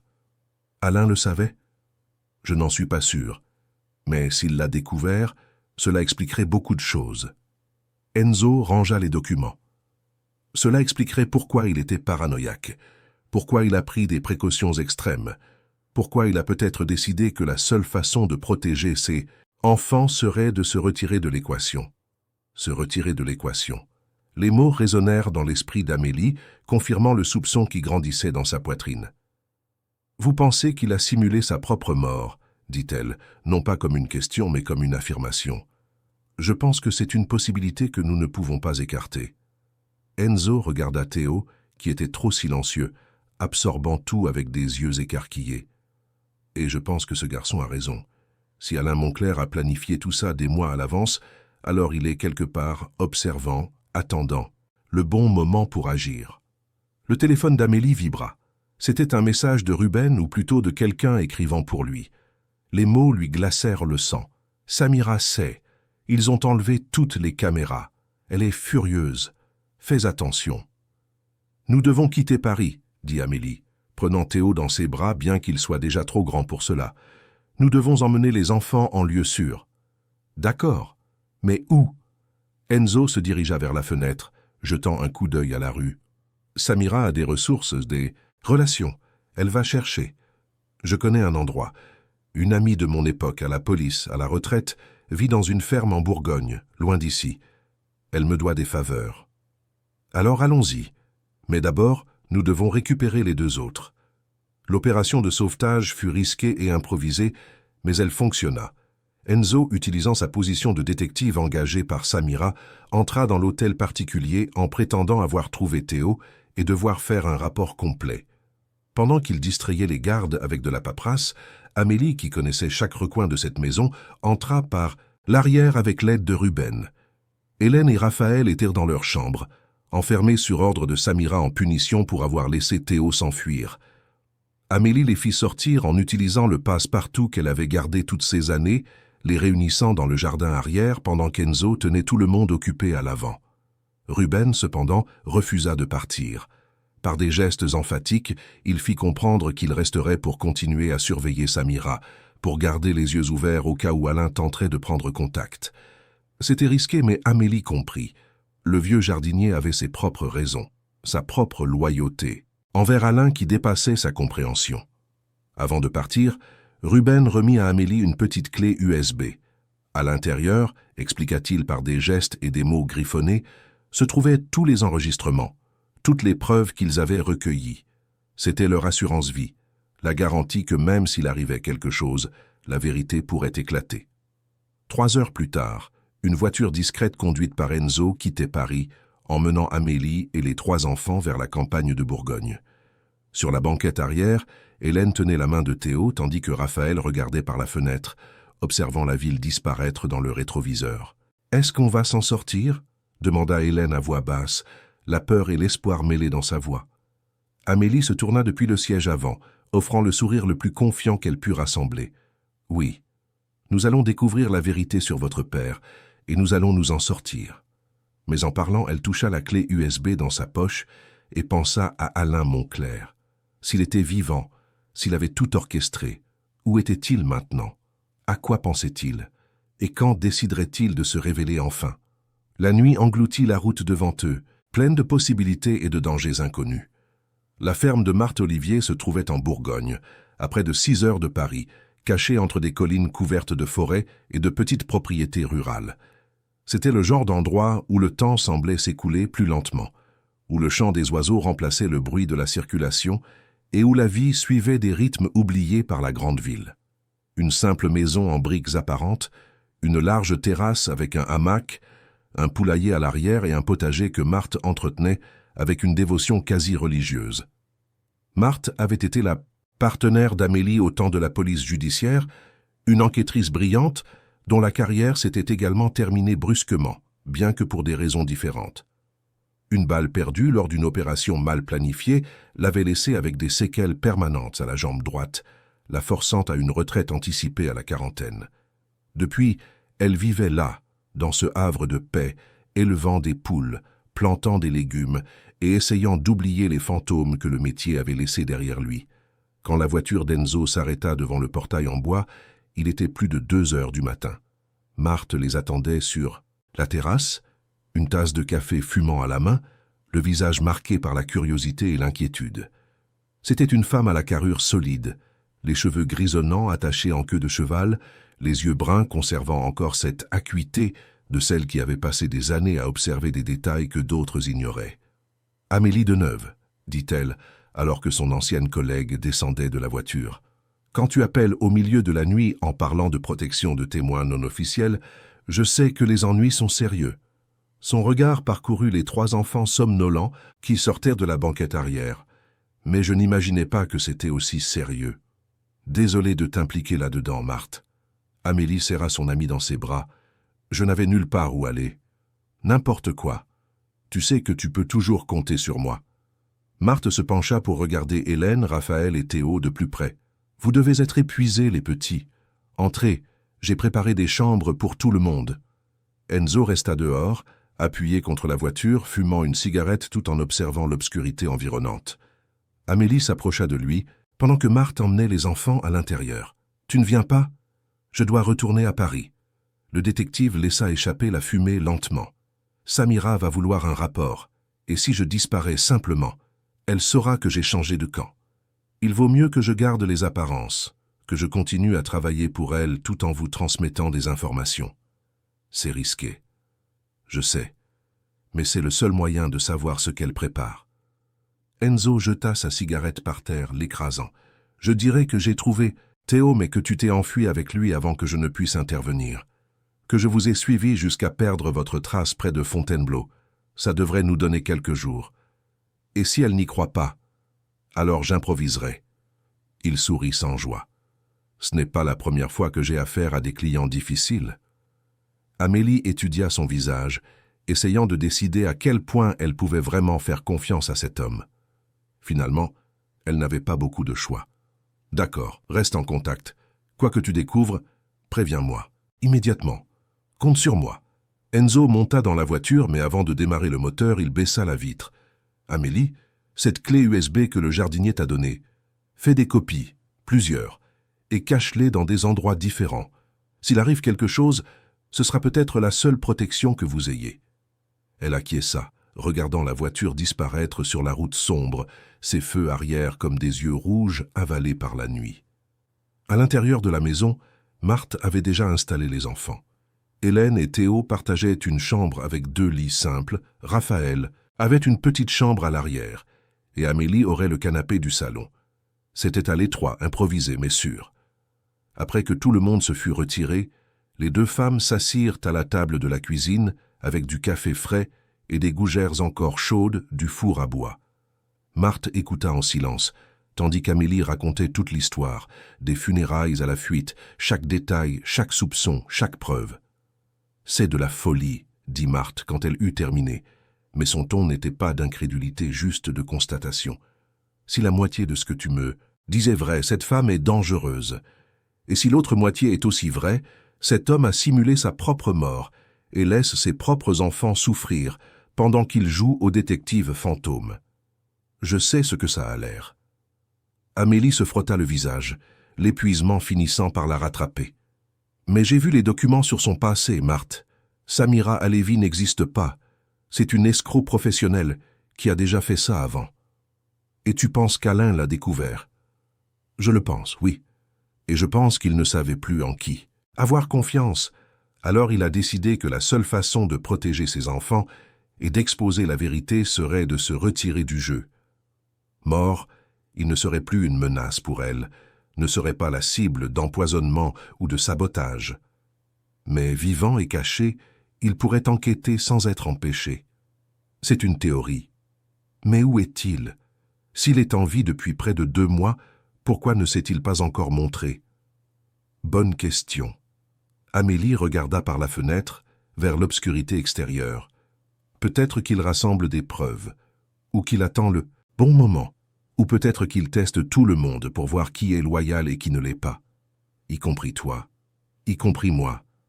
Marthe servit plus de café, pensive. Alors, qu'est-ce que tu vas faire maintenant? Je vais commencer par analyser tout ce qui se trouve sur cette clé USB. Chaque enregistrement, chaque document. Il doit y avoir quelque chose là-dedans qui nous donnera la prochaine piste. Amélie toucha le petit dispositif dans sa poche. Et je vais découvrir à quoi sert cette clé que le docteur Fabien m'a donnée. En parlant de clé, Marthe se leva et alla vers une armoire, revenant avec une petite boîte en métal. « Ceci est une faveur que tu m'as rendue il y a des années. Tu te souviens ?» Amélie prit la boîte, la reconnaissant immédiatement. C'était une preuve d'une affaire sur laquelle elles avaient enquêté ensemble, une affaire qui restait techniquement non résolue dans les archives de la police. À l'intérieur se trouvèrent des documents, des photos et un petit dispositif de stockage numérique. « Tu as encore ça ?»« Je l'ai gardé comme assurance. On ne sait jamais quand l'information peut devenir une monnaie d'échange. » Marthe se rassit. « Maintenant, considère ma dette payée.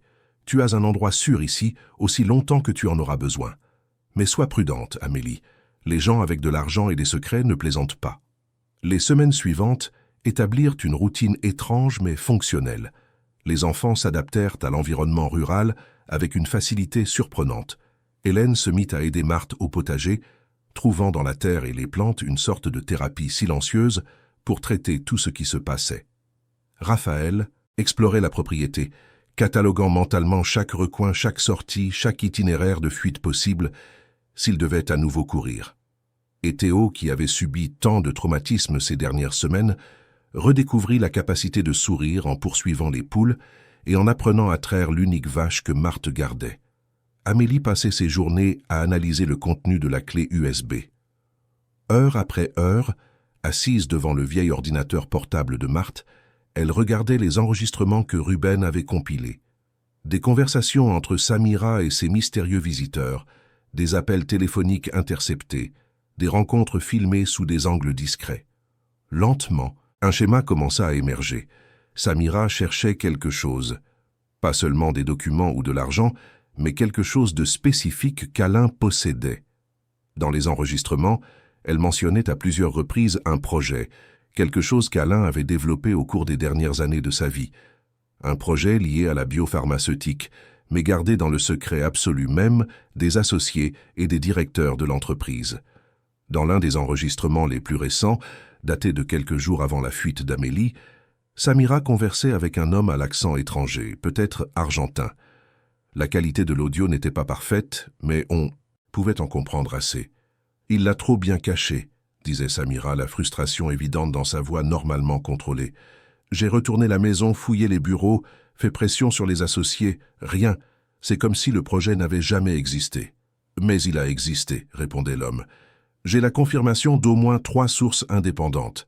Alain développait une formule révolutionnaire, quelque chose qui vaudrait des milliards sur le marché international. Si nous parvenons à mettre la main dessus avant que quelqu'un ne le découvre, nous serons riches au-delà de l'imagination. » « Et les enfants ?» Une pause, puis la voix froide de l'homme. « Ils sont un problème gérable. Une fois que nous aurons ce dont nous avons besoin, ils deviendront sans importance. » Amélie sentit son estomac se nouer. Samira n'était pas seulement intéressée par le vol de l'héritage. Elle chassait une propriété intellectuelle d'une valeur inestimable, et les enfants étaient des obstacles à éliminer lorsqu'ils ne seraient plus utiles. Elle copia tous les fichiers sur plusieurs clés USB, les cachant dans différentes parties de la propriété, comme Enzo l'avait suggéré. Une à l'intérieur d'une boîte à biscuits dans la cuisine, une autre enterrée près du potager, une troisième à l'intérieur d'une vieille botte dans le hangar. S'il arrivait quelque chose, si Samira les trouvait, au moins les preuves survivraient. Enzo restait en contact régulier par des messages cryptés. Il continuait de travailler pour Samira, rapportant de faux progrès dans la recherche des enfants, tout en enquêtant secrètement sur ses activités. Ces messages peignaient un tableau de plus en plus inquiétant. Samira avait engagé plus de gardes, transformé l'hôtel particulier Montclair en forteresse. Elle avait finalement renvoyé Ruben, mais le vieux jardinier avait refusé de partir, campant devant le portail dans une protestation silencieuse qui avait attiré l'attention des médias locaux. L'histoire commençait à fuiter. Riche veuve empêchant un employé loyal de travailler, enfants disparus dans des circonstances mystérieuses, rumeurs de conflits familiaux et de disputes d'héritage. La pression publique commençait à monter, ce qui rendait Samira nerveuse. Dans les enregistrements les plus récents qu'Enzo avait réussi à capturer avec son propre équipement, elle discutait avec des avocats de la gestion de crise, de la façon de façonner le récit, avant qu'il ne devienne complètement incontrôlable. Ce fut lors d'une de ces analyses nocturnes qu'Amélie eut une révélation. Elle revoyait, pour la 3e fois, un enregistrement du bureau d'Alain quand elle remarqua quelque chose. En arrière-plan, sur une étagère remplie de livres techniques et de rapports, il y avait un objet qui se démarquait. Une petite sculpture en bronze, une pièce abstraite qu'Alain gardait depuis des années. Amélie s'en souvenait clairement parce que Théo adorait jouer avec quand il rendait visite à son père au bureau. Mais dans l'enregistrement, la sculpture était tournée différemment. Ce n'était pas seulement une question d'angle ou de lumière. La pièce était définitivement dans une position différente de celle dont Amélie se souvenait. Et il y avait autre chose. Une petite ouverture à la base qu'elle n'avait jamais remarquée auparavant. Elle mit la vidéo en pause, agrandit l'image autant que la résolution le permettait. Oui, Il y avait bien quelque chose là, un compartiment secret. Le lendemain, Amélie appela le docteur Fabien Mercier depuis une cabine téléphonique de la ville la plus proche. Le médecin répondit au 3e coup de sonnette, sa voix empreinte de soulagement en la reconnaissant. « Amélie, Dieu merci, j'étais inquiet. Samira a répandu le bruit que vous aviez enlevé les enfants, que vous êtes instable, que vous pourriez être dangereuse. Ce n'est pas vrai et vous le savez. Je sais, mais elle convainc beaucoup de gens. Elle a des avocats qui intentent des poursuites. Elle essaie d'obtenir la garde totale par le biais des tribunaux. » Fabien soupira. « Ruben a été arrêté hier, violation de propriété. Elle a obtenu une ordonnance du tribunal. » Mon Dieu. Amélie sentit la colère monter. « Docteur, je dois vous demander quelque chose. Dans le bureau d'Alain, il y avait une sculpture en bronze, une petite pièce abstraite. Oui, je m'en souviens, Alain aimait ça. Il disait que c'était un cadeau de quelqu'un d'important. Savez-vous si elle est toujours là? Aucune idée. Pourquoi? Parce que je pense que ça pourrait être important, très important. » Amélie regarda autour du petit bar où elle se trouvait, s'assurant que personne n'écoutait. « Pouvez-vous y jeter un œil pour moi, sous un prétexte quelconque? Je peux essayer, mais Samira contrôle tout accès à l'hôtel particulier. Ça va être difficile. S'il vous plaît, docteur, ça pourrait être la clé de tout. » Il promit de faire ce qu'il pouvait et raccrocha. Amélie retourna à la ferme, sentant le poids de l'urgence. Le temps pressait. Samira consolidait son pouvoir, éliminait les témoins, façonnait le récit public. Bientôt, il serait impossible de l'arrêter. 3 jours plus tard, Fabien rappela. « J'ai réussi, dit-il sans préambule. J'ai inventé que je devais récupérer des documents médicaux d'Alain qui se trouvaient dans le bureau. Samira n'a pas aimé, mais a permis, à condition d'être accompagnée de 2 gardes. Et la sculpture. Elle était là, et vous aviez raison. Il y a un compartiment, à la base. J'ai réussi à l'ouvrir pendant que les gardes étaient distraits par un appel. Le médecin fit une pause dramatique. Il y avait quelque chose à l'intérieur, Amélie. Une carte. Une carte mémoire, petite, du genre qu'on utilise dans les appareils photo. Avez-vous réussi à la prendre? J'ai réussi. C'était un risque énorme, mais j'ai réussi. » Il semblait à la fois fier et effrayé. « Et maintenant, comment puis-je vous la remettre ?» Amélie réfléchit rapidement. Ils ne pouvaient pas se rencontrer en personne, c'était trop risqué. Et ils ne pouvaient pas utiliser le courrier ordinaire, trop traçable. « Avez-vous quelqu'un en qui vous avez une confiance absolue? Quelqu'un que Samira ne connaît pas? » « Ma sœur, elle vit à Dijon, elle est professeure d'université. Elle n'a jamais eu de contact avec les Montclair. » « Parfait. Pouvez-vous lui envoyer la carte, sous un prétexte familial? »« Je peux, et après? »« J'irai la chercher personnellement. » Amélie calcula mentalement la distance. Dijon était relativement proche de la ferme, peut-être 2 heures de route. « J'ai besoin de son adresse, et d'un jour et d'une heure où elle peut me recevoir. Je vais tout organiser. » Fabien hésita avant de continuer. « Amélie, quoi qu'il y ait sur cette carte, ça doit être important. Alain n'aurait pas caché quelque chose comme ça sans une bonne raison. »« Je sais, docteur, et je commence à comprendre qu'il a peut-être tout planifié bien mieux que nous ne l'imaginions. » Quand elle raccrocha, Amélie retourna à l'intérieur de la maison et appela les enfants. Il était temps de leur dire la vérité, ou du moins une partie. Ils méritaient de savoir qu'il y avait de l'espoir, que leur père avait peut-être pensé à tout, qu'il avait laissé un chemin vers la vérité. Assis dans le salon, avec Marthe comme témoin silencieux, Amélie expliqua ce qu'elle avait découvert. Les enregistrements, les documents, le passé de Samira, et maintenant la carte mémoire cachée dans la sculpture. Hélène écoutait, des larmes silencieuses coulant sur son visage. Raphaël gardait les poings serrés, la mâchoire contractée. Et Théo, le petit Théo, se contenta d'acquiescer comme s'il avait toujours su que son père ne les abandonnerait pas complètement. « Papa est vivant, » dit le garçon, avec une certitude absolue. « Je le sais, et tout ça fait partie de son plan. »« Nous n'en sommes pas sûrs, » commença Amélie, mais Théo l'interrompit. « Je le sais, je ne comprends peut-être pas tout, mais je sais que mon père nous aime trop pour simplement partir. Il est quelque part, il veille sur nous comme il peut. » Le garçon s'essuya les yeux avec le dos de la main. « Et quand il reviendra, je lui pardonnerai, parce que je sais qu'il a fait ce qu'il pensait être juste. » La simplicité et la foi inébranlable de ces mots touchèrent quelque chose de profond, chez toutes les personnes présentes.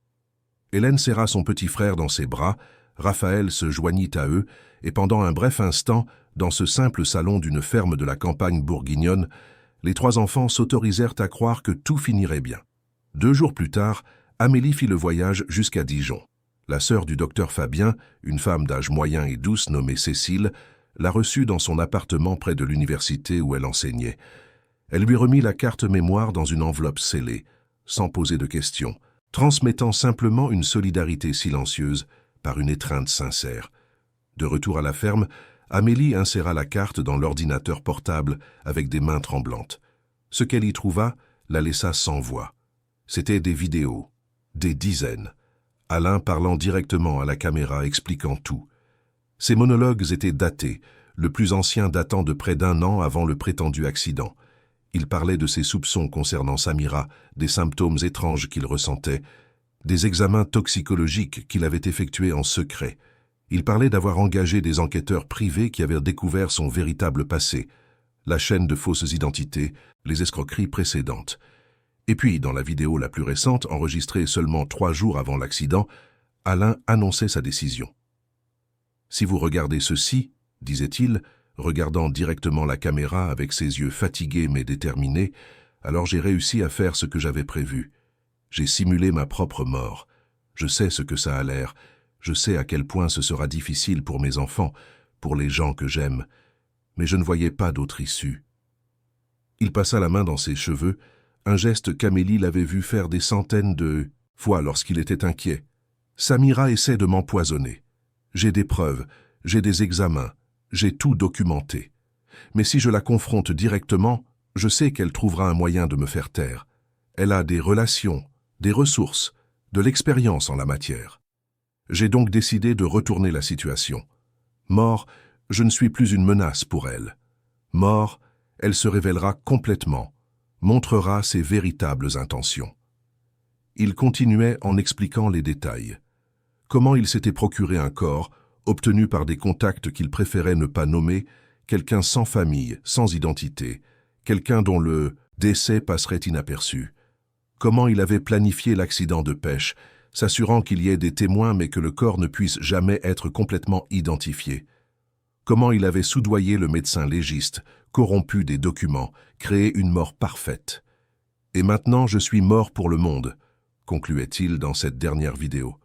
« Je vais observer de loin. Je vais documenter chacun de ses pas. Et quand j'aurai assez de preuves, quand je serai absolument certain que mes enfants seront en sécurité, je réapparaîtrai. Je l'exposerai, je protégerai mes enfants, je m'assurerai que justice soit faite. » Il regardait directement la caméra, et c'était comme s'il regardait Amélie à travers l'écran. « Si vous voyez ceci, vous êtes probablement quelqu'un en qui j'ai eu assez confiance pour laisser des indices. Peut-être Fabien, peut-être Ruben, peut-être Amélie. Qui que vous soyez, merci.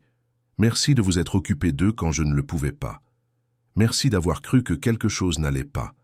Merci de ne pas avoir abandonné. » La vidéo se terminait là, laissant Amélie face à un écran noir, les larmes coulant librement sur son visage. Alain était vivant. Il avait tout planifié. Et quelque part, il observait, attendait, rassemblait ses forces pour la confrontation finale. Mais où? Où un homme supposé mort se cacherait-il dans une ville de la taille de Paris? Comment survivait-il? Et plus important encore, quand déciderait-il qu'il était temps d'agir? Amélie appela les enfants et ensemble ils regardèrent les vidéos. Hélène pleura ouvertement, à la fois soulagée et furieuse. Raphaël resta silencieux, traitant les implications de chaque mot. Et Théo se contenta de sourire, ce sourire pur de celui qui avait toujours su la vérité dans son cœur. « Je vous avais dit qu'il était vivant, » murmura le garçon. « Je vous l'avais dit. »« Maintenant, nous devons l'aider, » dit Raphaël avec détermination. « Il est seul là-bas, en train de tout planifier. Nous devons faire notre part. »« Et nous le ferons, » promit Amélie. « Nous allons rassembler toutes les preuves. Nous allons exposer Samira complètement. Nous allons nous assurer que lorsque votre père réapparaîtra, il aura tout le soutien dont il a besoin. » Cette nuit-là, alors que les enfants dormaient enfin en paix pour la première fois depuis des semaines, Amélie et Marthe planifiaient les prochaines étapes. Elles devaient contacter Alain d'une manière ou d'une autre. Elles devaient coordonner leurs efforts. Mais comment trouver un fantôme? La réponse vint de manière inattendue. Un message d'Enzo, reçu à 3 heures du matin, ne contenait qu'une adresse à Paris et une seule ligne de texte.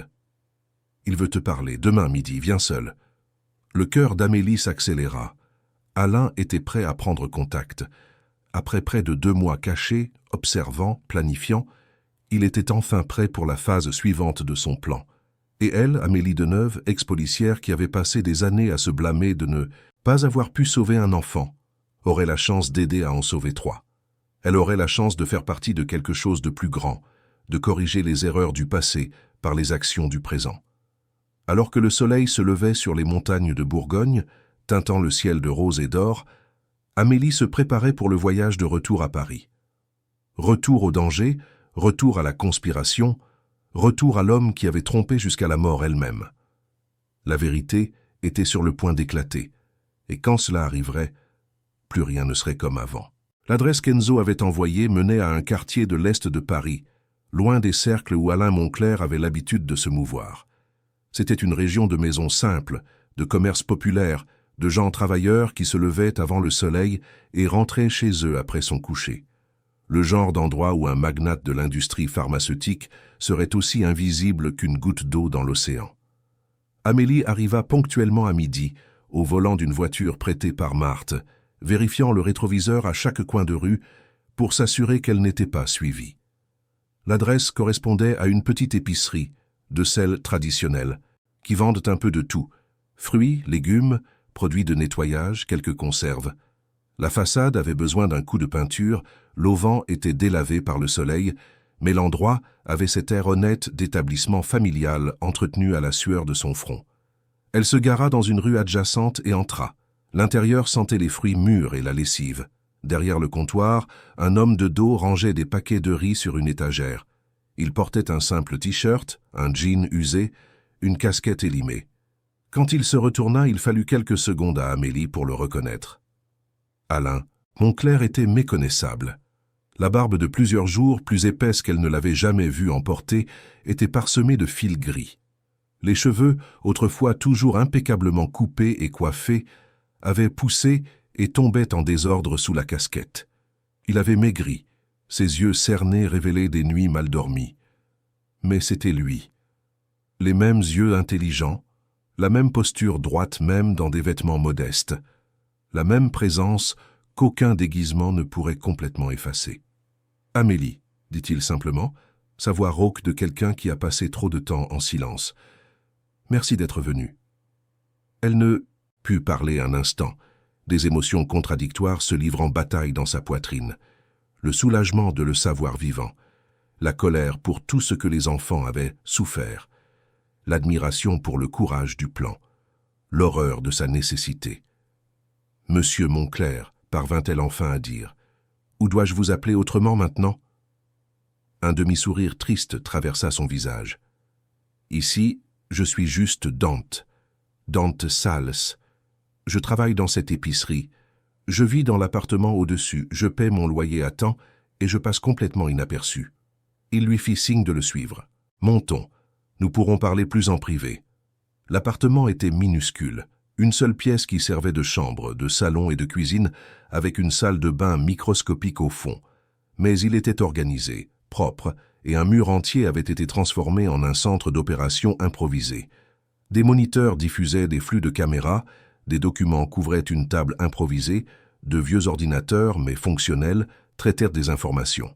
« C'est ici que vous avez vécu », observa Amélie, remarquant le matelas par terre, la vieille cafetière, les piles de livres et de papier. « C'est humble, mais ça sert. Son but. » Alain servit du café dans des tasses dépareillées. « J'ai plus appris sur la vraie vie en ces 2 mois que pendant toutes les années dans mon hôtel particulier. » Il s'assit sur une chaise en plastique, lui en indiquant une autre. « Je sais que vous devez avoir beaucoup de questions. »« Des questions ?» Amélie faillit rire de la litote. « Monsieur Moncler, vos enfants ont pleuré votre perte. Théo a fait des cauchemars toutes les nuits. Hélène a cessé de manger correctement. Raphaël a développé une colère qu'il peine à contrôler. Et vous étiez là tout ce temps, vivant, observant. Je sais. » La douleur dans sa voix était palpable, sincère. « Chaque jour a été une torture. Chaque nuit, Je voulais tout abandonner, rentrer à la maison, les serrer dans mes bras et leur demander pardon. Mais je ne pouvais pas. Si Samira se doutait une seule seconde que je suis vivant, elle changerait de stratégie. Les enfants seraient en danger réel, pas seulement émotionnel. Elle les a déjà mis en danger. Les enfermer dans cette maison, les isoler de tout le monde, engager des gardes armés. Amélie se pencha en avant. Et il y a plus. Nous avons découvert ce qu'elle cherche. Ce n'est pas seulement l'héritage, c'est un de vos projets, quelque chose qui vaut des milliards. Alain soupira lourdement, passant ses mains sur son visage. Le projet Renaissance. Des années de recherche, une formule révolutionnaire pour la régénération cellulaire. Cela pourrait changer complètement le traitement des maladies dégénératives, des brûlures graves, des blessures autrefois irréversibles. Il se leva et se dirigea vers les moniteurs. Je l'ai gardé secret parce que je savais la valeur que ça avait.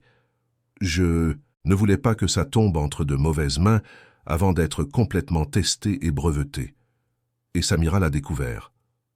Je ne sais pas comment, mais oui. Elle a commencé à poser des questions subtiles il y a des mois. Elle voulait savoir sur mes projets, sur les recherches en cours. Elle s'est proposée pour aider, pour organiser des documents. Elle a fait tout ça en m'empoisonnant lentement. Alain serra les poings. De l'arsenic à dose minime, mélangé à mon complément vitaminé qu'elle insistait pour que je prenne. Intelligent. Les symptômes imitaient le stress, le vieillissement, la fatigue naturelle d'un homme de mon âge qui travaille trop. Comment l'avez-vous découvert? Par hasard. Théo a renversé mon complément un jour. Le flacon s'est cassé. Samira est devenue étrangement nerveuse, a insisté pour nettoyer elle-même, a tout jeté immédiatement. Cela m'a paru suspect. J'ai commencé à faire plus attention. J'ai remarqué que je me sentais plus mal les semaines où je prenais le complément régulièrement, mieux quand j'oubliais ou que j'étais en voyage. Il regarda par la fenêtre sale de l'appartement. Je l'ai fait analyser dans des laboratoires privés, loin de toute connexion avec l'entreprise ou avec elle. Les analyses ont confirmé de l'arsenic. Et au lieu de la confronter ou d'aller à la police, vous avez décidé de simuler votre propre mort. Je ne faisais plus confiance à personne. Si elle m'empoisonnait, qui d'autre était impliqué? Un associé de l'entreprise? Des médecins de mon entourage? Des avocats? Alain se tourna pour la regarder. J'ai décidé que la seule façon de protéger mes enfants et de l'exposer complètement serait de lui faire croire qu'elle avait gagné. Mort, je ne serais plus une menace. Elle se relâcherait, montrerait ses vraies couleurs, commettrait des erreurs. Et elle en a commis, confirma Amélie. Nous avons des enregistrements de tout. Ruben a installé des caméras dans tout l'hôtel particulier. Je sais, c'est moi qui l'ai demandé. Alain sourit légèrement. Ruben est plus malin que les gens ne l'imaginent. Ce n'est pas parce qu'il ne parle pas qu'il ne comprend pas parfaitement ce qui se passe. Il a été mes yeux et mes oreilles à l'intérieur de cette maison. Il a été arrêté, Samira, a obtenu une ordonnance du tribunal. L'expression d'Alain s'assombrit. Je sais, j'ai des contacts qui me tiennent informé. Mais Ruben connaissait les risques. Il est en sécurité au commissariat, plus en sécurité qu'il ne le serait en liberté avec Samira, sachant qu'il a travaillé contre elle. Et Enzo? Le détective. On peut lui faire confiance? Enzo est compliqué. Alain retourna à la table des moniteurs, manipulant quelques commandes. Il a été engagé par Samira, mais il a son propre code d'éthique. Quand il a découvert le genre de personne qu'elle est vraiment, il a décidé de changer de camp. Pas officiellement, bien sûr. Il continue de travailler pour elle, rapportant de faux progrès. Mais il me transmet les informations réelles. Comment communiquez-vous? De manière indirecte, des codes, des messages chiffrés, des lieux publics où nous pouvons échanger des informations sans être vus ensemble. Alain désigna l'un des moniteurs. Ces caméras ne sont pas seulement dans l'hôtel particulier. J'en ai quelques-unes dispersées dans la ville, dans des endroits où Samira a l'habitude d'aller. Je suis ses mouvements, je documente ses rencontres. Vous êtes devenu un espion de votre propre vie. Plus ou moins. Il prit un dossier épais, le tendant à Amélie. Voici tout ce que j'ai compilé. Preuve de l'empoisonnement, documents sur son passé, preuve de fraude, tentative de manipulation du testament. Et plus important, la confirmation qu'elle prévoit d'accéder illégalement aux archives de la biopharmaceutique pour voler le projet Renaissance. Si elle y parvient avant que vous n'agissiez, Que se passe-t-il? Elle disparaît. Elle vend la formule sur le marché noir international, empoche des milliards et s'évanouit. Probablement en emportant une partie de l'héritage aussi. Alain ferma brièvement les yeux, et mes enfants se retrouveraient avec rien, ni père, ni héritage, ni avenir sûr. Alors nous devons agir maintenant. Amélie feuilleta rapidement les documents. Nous avons assez de preuves. Nous pouvons aller à la police, au parquet, tout exposer. Pas encore. Alain secoua la tête. Samira a d'excellents avocats, des relations politiques, de l'argent pour acheter des témoins et manipuler les procédures. Si nous y allons maintenant avec ce que nous avons, elle créera un récit selon lequel c'est moi le fou, le paranoïaque qui a simulé sa propre mort et qui essaie d'incriminer sa femme innocente. Il prit un autre jeu de documents. J'ai besoin d'une dernière pièce. J'ai besoin de la prendre en flagrant délit, en train de voler la formule. Et comment allons-nous faire ça? Demain soir, il y a une réunion du conseil d'administration de la biopharmaceutique. Réunion trimestrielle, routine, rien de spécial. Mais ma source au sein de l'entreprise m'a informé que Samira a programmé une visite de l'immeuble le même soir, après que tout le monde soit parti. Elle va faire sa tentative demain. Alain regarda directement Amélie. Et je serai là pour tout documenter. Mais j'ai besoin d'aide. Quel genre d'aide? J'ai besoin que vous contactiez des personnes spécifiques. Un procureur que je connais, honnête et qui ne peut pas être acheté. Un journaliste d'investigation qui a déjà tenté d'exposer des cas de corruption d'entreprise. Et surtout, j'ai besoin que vous rameniez les enfants à Paris. Amélie se leva brusquement. Absolument pas. Ils sont en sécurité là où ils sont. Les ramener ici, c'est les mettre en danger. Je connais les risques, mais ils doivent être ici quand tout arrivera. Quand je me révélerai, quand nous exposerons Samira publiquement, ils doivent être présents.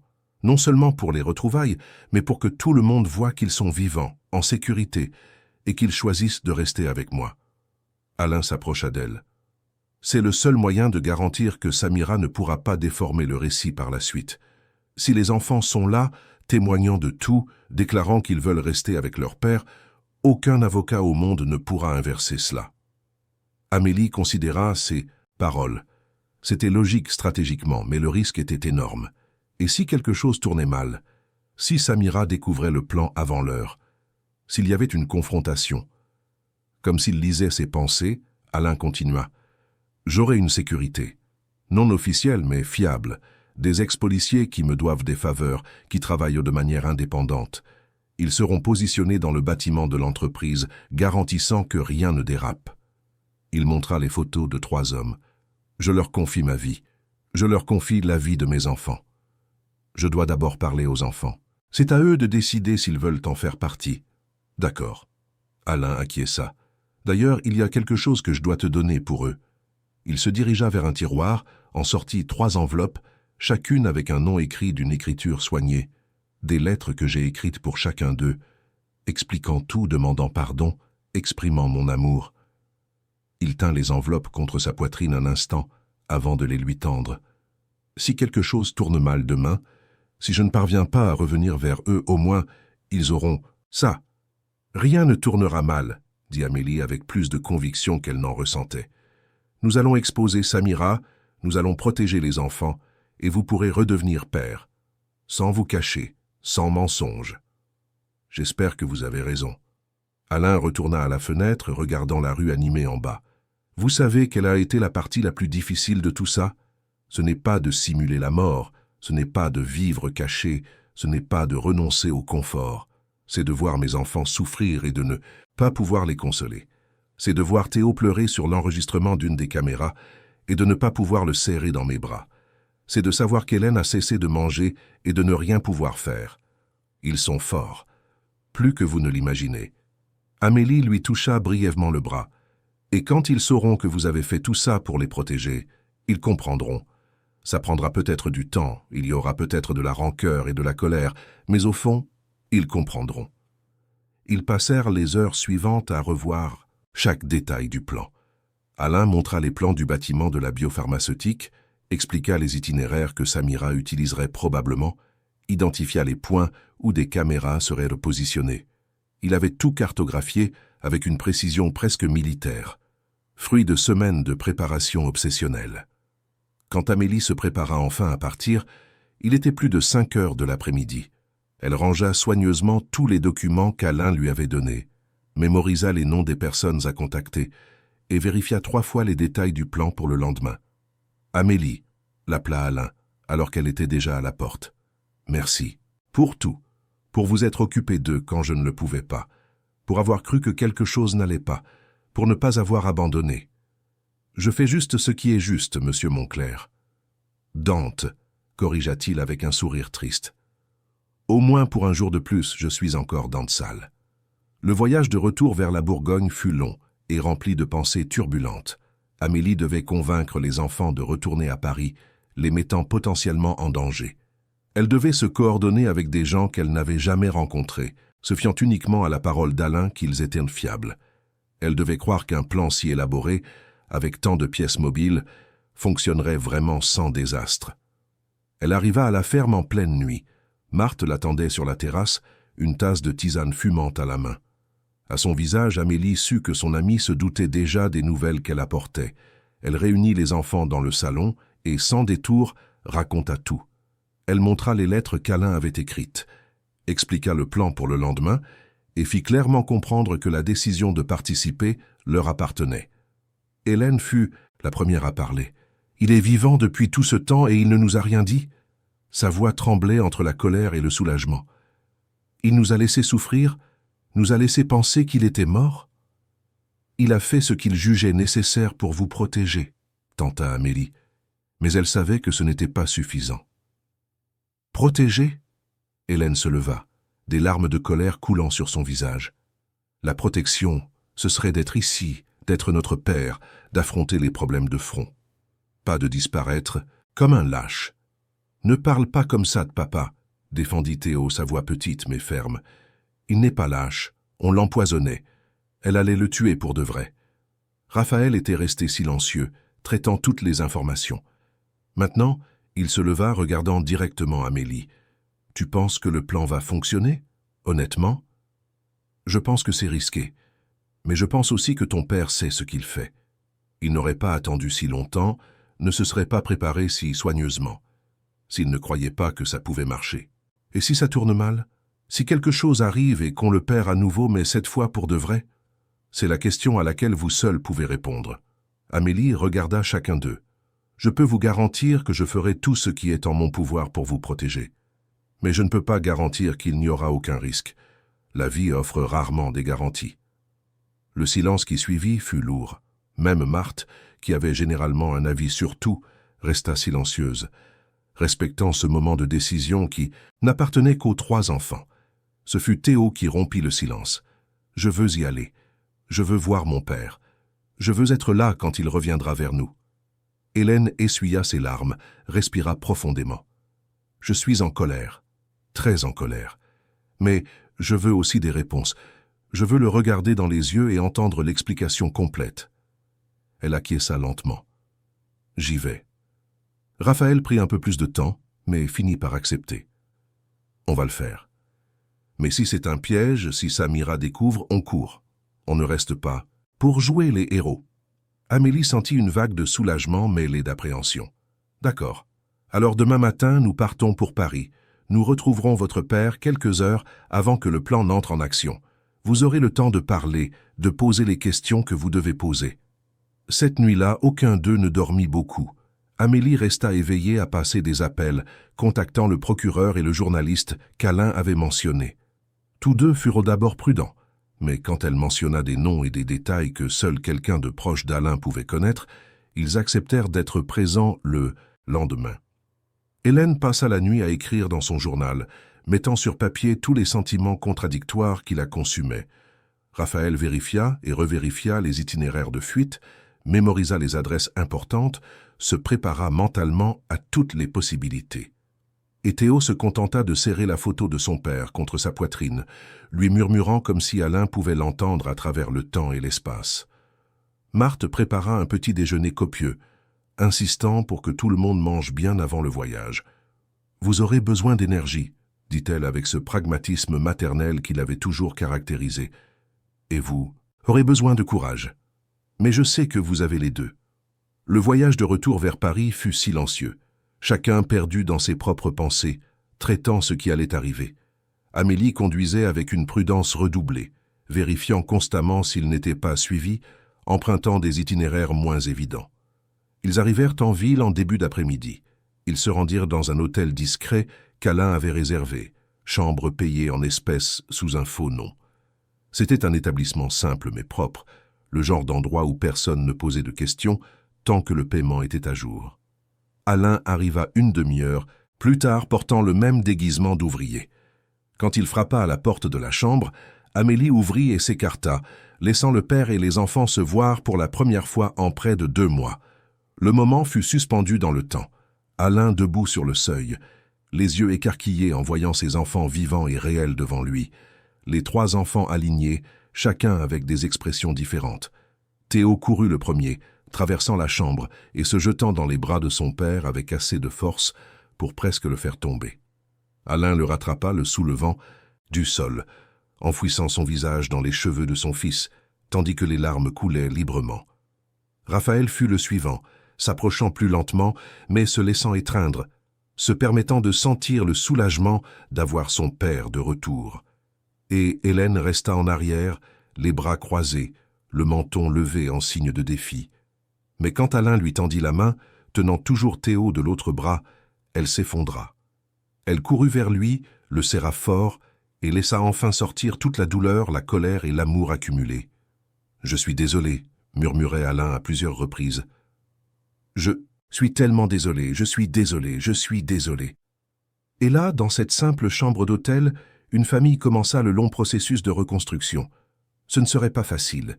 Il y aurait beaucoup de conversations difficiles à venir, beaucoup de pardons à demander et à accorder.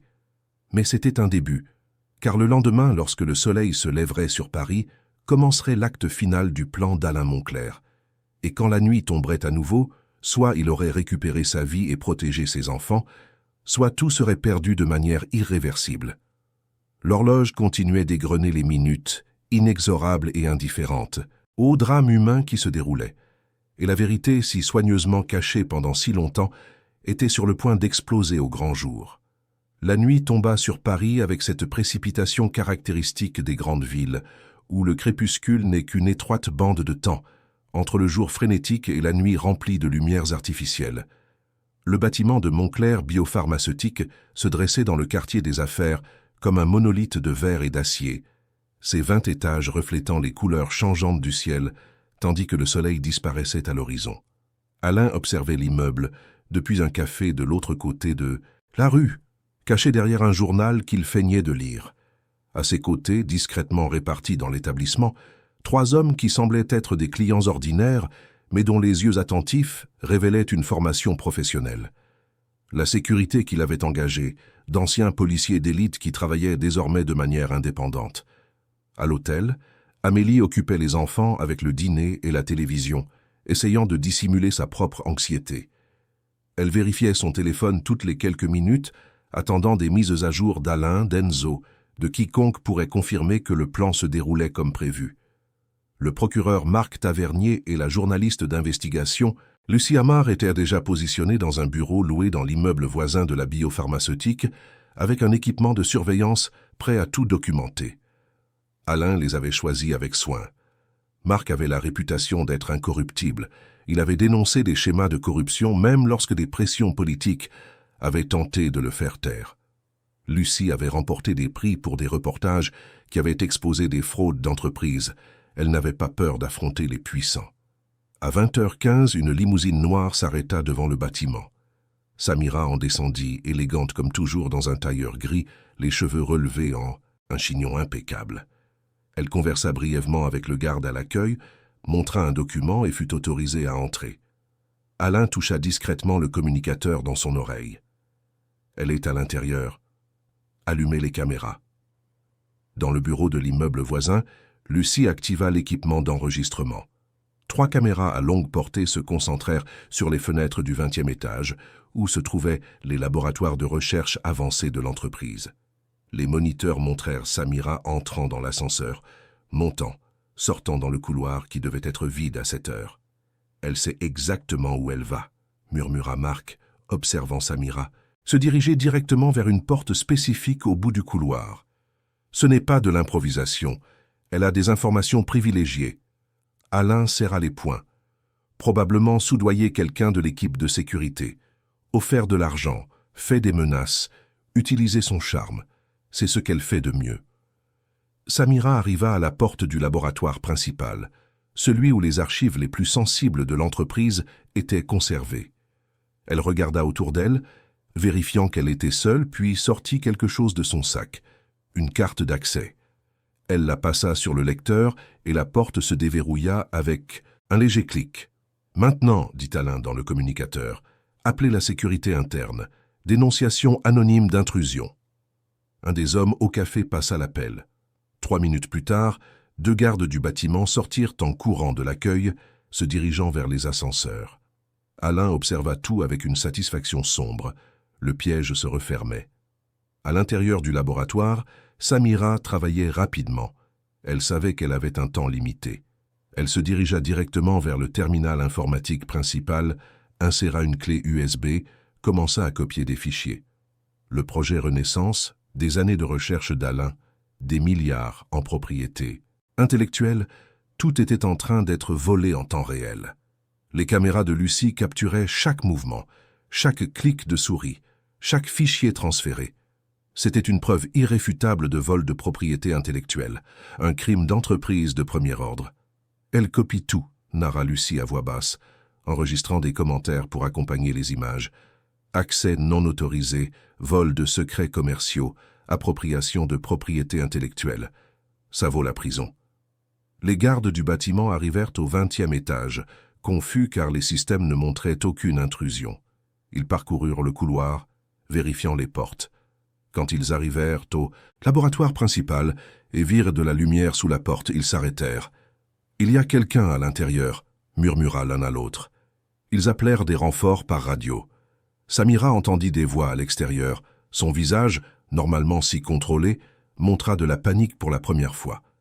Elle tenta d'accélérer le transfert des fichiers, mais il manquait encore plusieurs gigaoctets.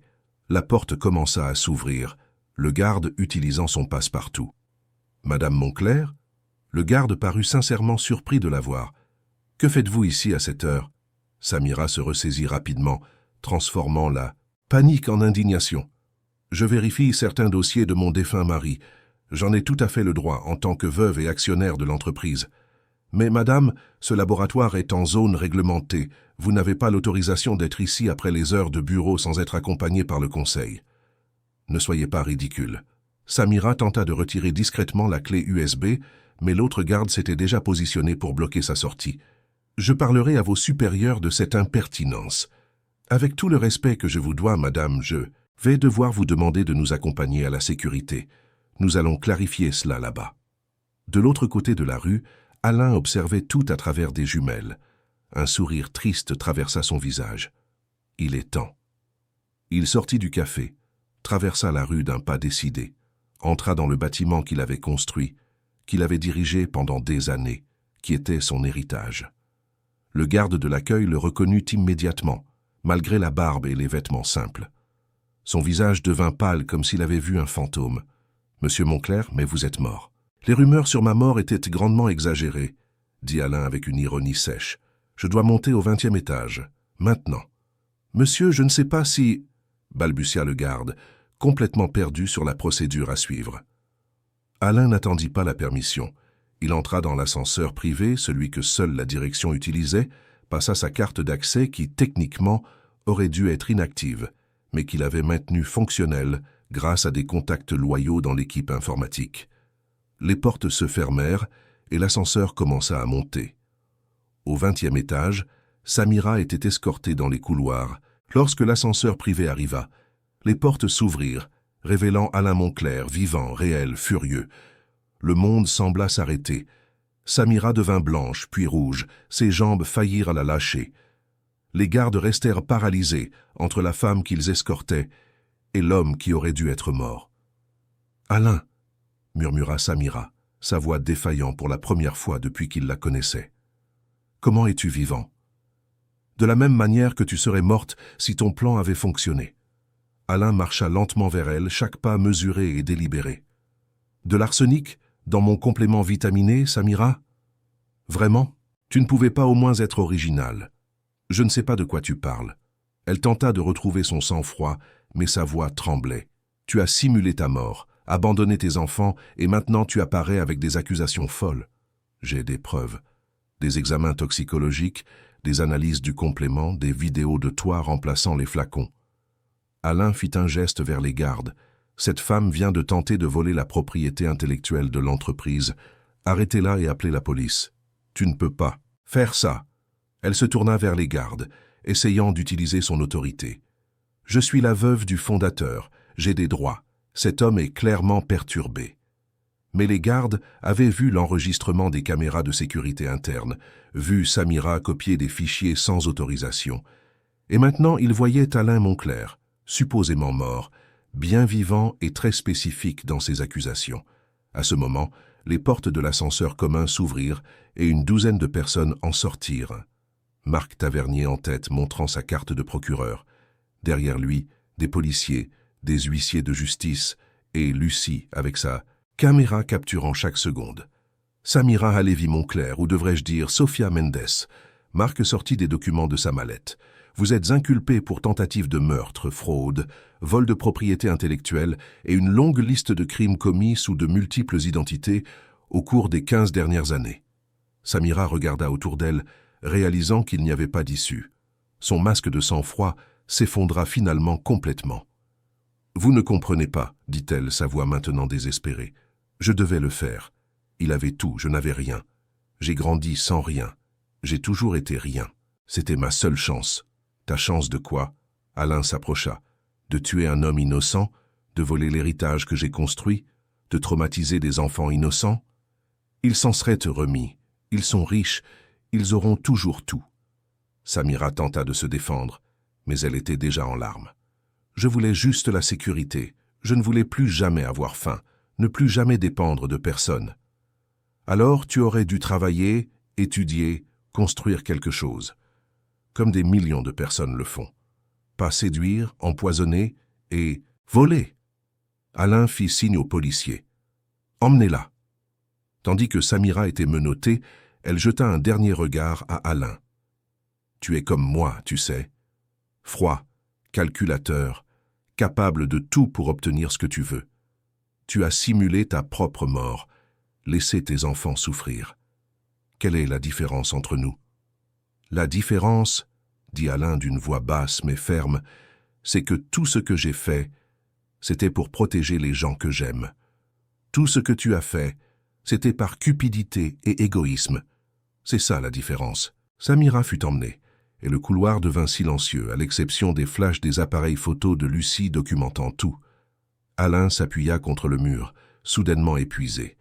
Marc s'approcha, posant une main sur son épaule. « C'était courageux ce que tu as fait, mais c'était aussi risqué, ça aurait pu très mal tourner. »« Je sais. » Alain regarda par la fenêtre vers la ville en contrebas. « Mais je ne voyais pas d'autre option. Elle était trop intelligente, trop bien connectée. Si je l'avais confrontée directement, elle aurait trouvé un moyen de me faire taire définitivement. Et tes enfants? Comment vont-ils réagir à tout ça quand le cirque médiatique commencera ?» Pour la première fois depuis des heures, Alain sourit sincèrement. « Nous allons le découvrir maintenant. » À l'hôtel, Amélie regardait tout à la télévision. La nouvelle était déjà sur toutes les chaînes. Un magnate supposé mort réapparaît pour démasquer son épouse meurtrière.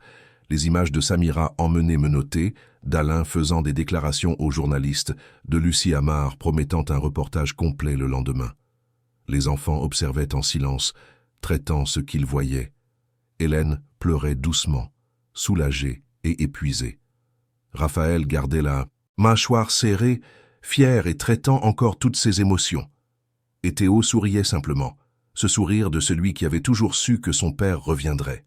Quand Alain arriva enfin à l'hôtel, il était plus de minuit. Il était épuisé, émotionnellement vidé, mais il y avait une paix dans ses yeux qui n'était pas là avant. Amélie ouvrit la porte et il trouva ses 3 enfants qui l'attendaient, éveillés. « Salut », dit-il simplement, ne sachant comment commencer à combler le gouffre de 2 mois d'absence. « Salut papa, répondit Théo, puis il courut pour le serrer à nouveau dans ses bras comme s'il ne pouvait pas croire qu'il était réel. Hélène s'approcha plus lentement. J'ai tout vu à la télé.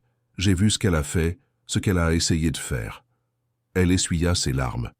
Je suis encore en colère contre toi de nous avoir laissé croire que tu étais mort, mais je comprends pourquoi tu l'as fait. Ça prendra du temps, Hélène, pour nous tous. Alain caressa les cheveux de sa fille. Je ne m'attends pas à ce que vous me pardonniez immédiatement. J'espère juste avoir la chance de prouver que chaque décision difficile que j'ai prise, c'était en pensant à vous protéger. Raphaël fut le dernier à s'approcher.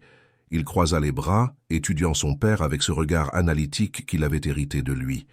Tu as vraiment simulé ta propre mort. Tu as trouvé un corps, trompé tout le monde, vécu caché. C'est genre hardcore.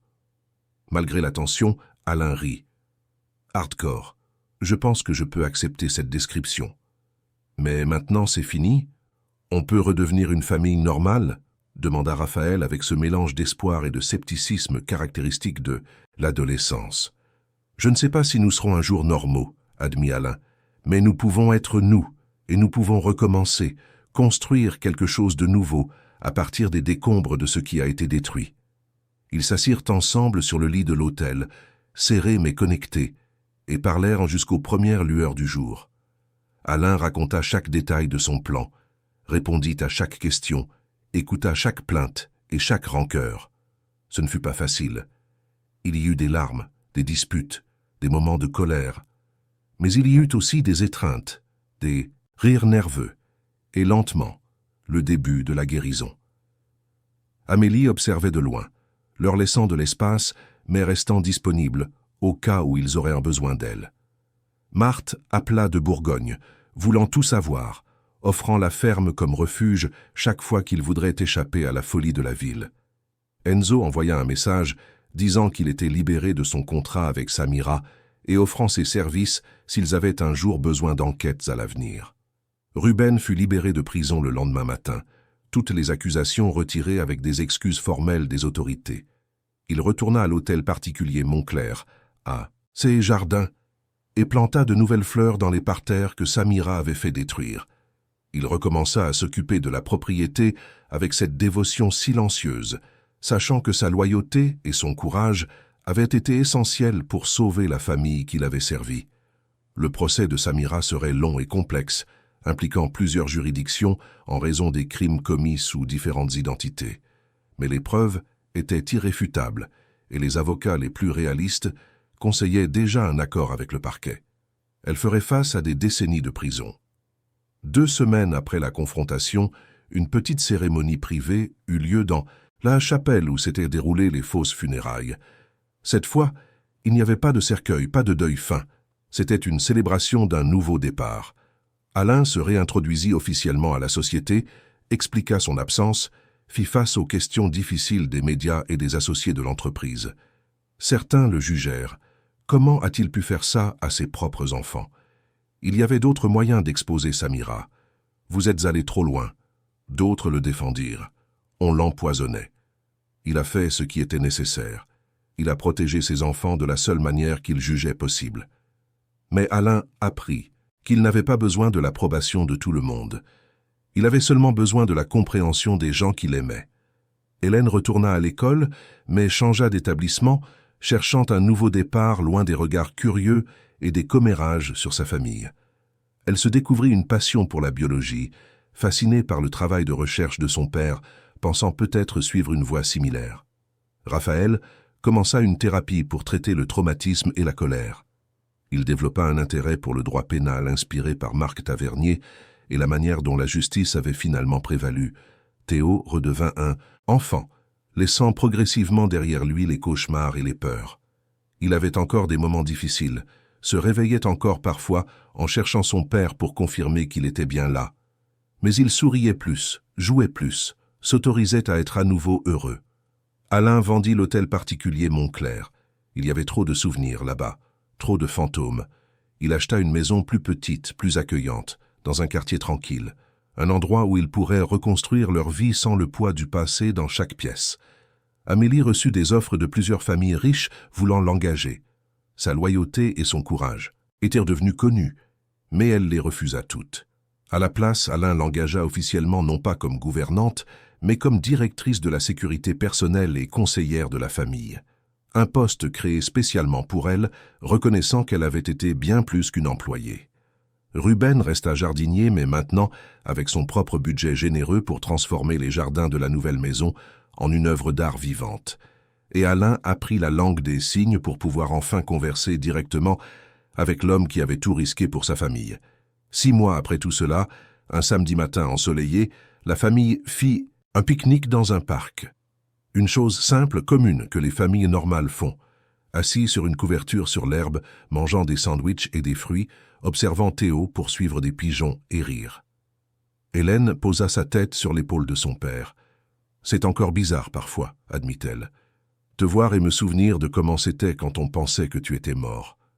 Pour moi aussi, avoua Alain. Parfois, je me demande si j'ai pris la bonne décision.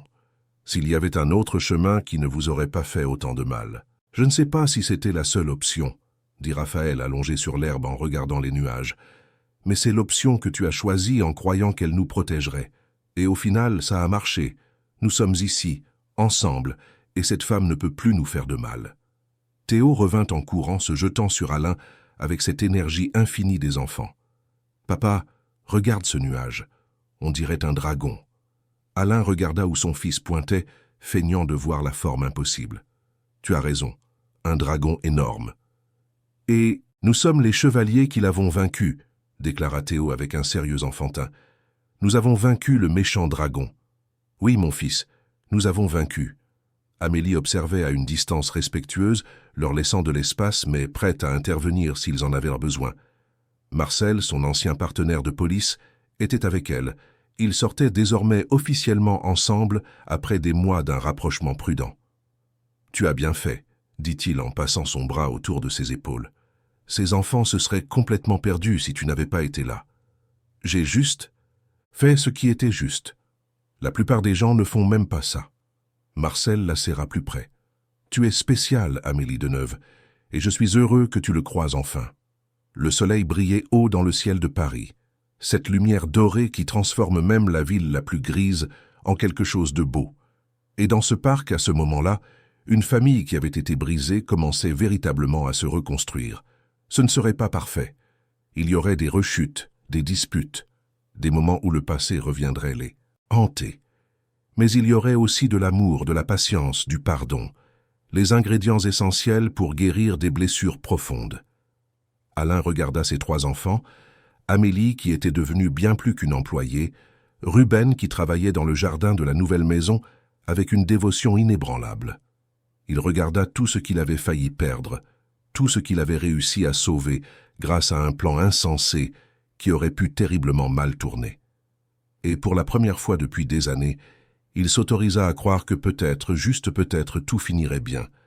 Parce que le véritable héritage, ce n'est pas l'argent en banque ou les propriétés de valeur.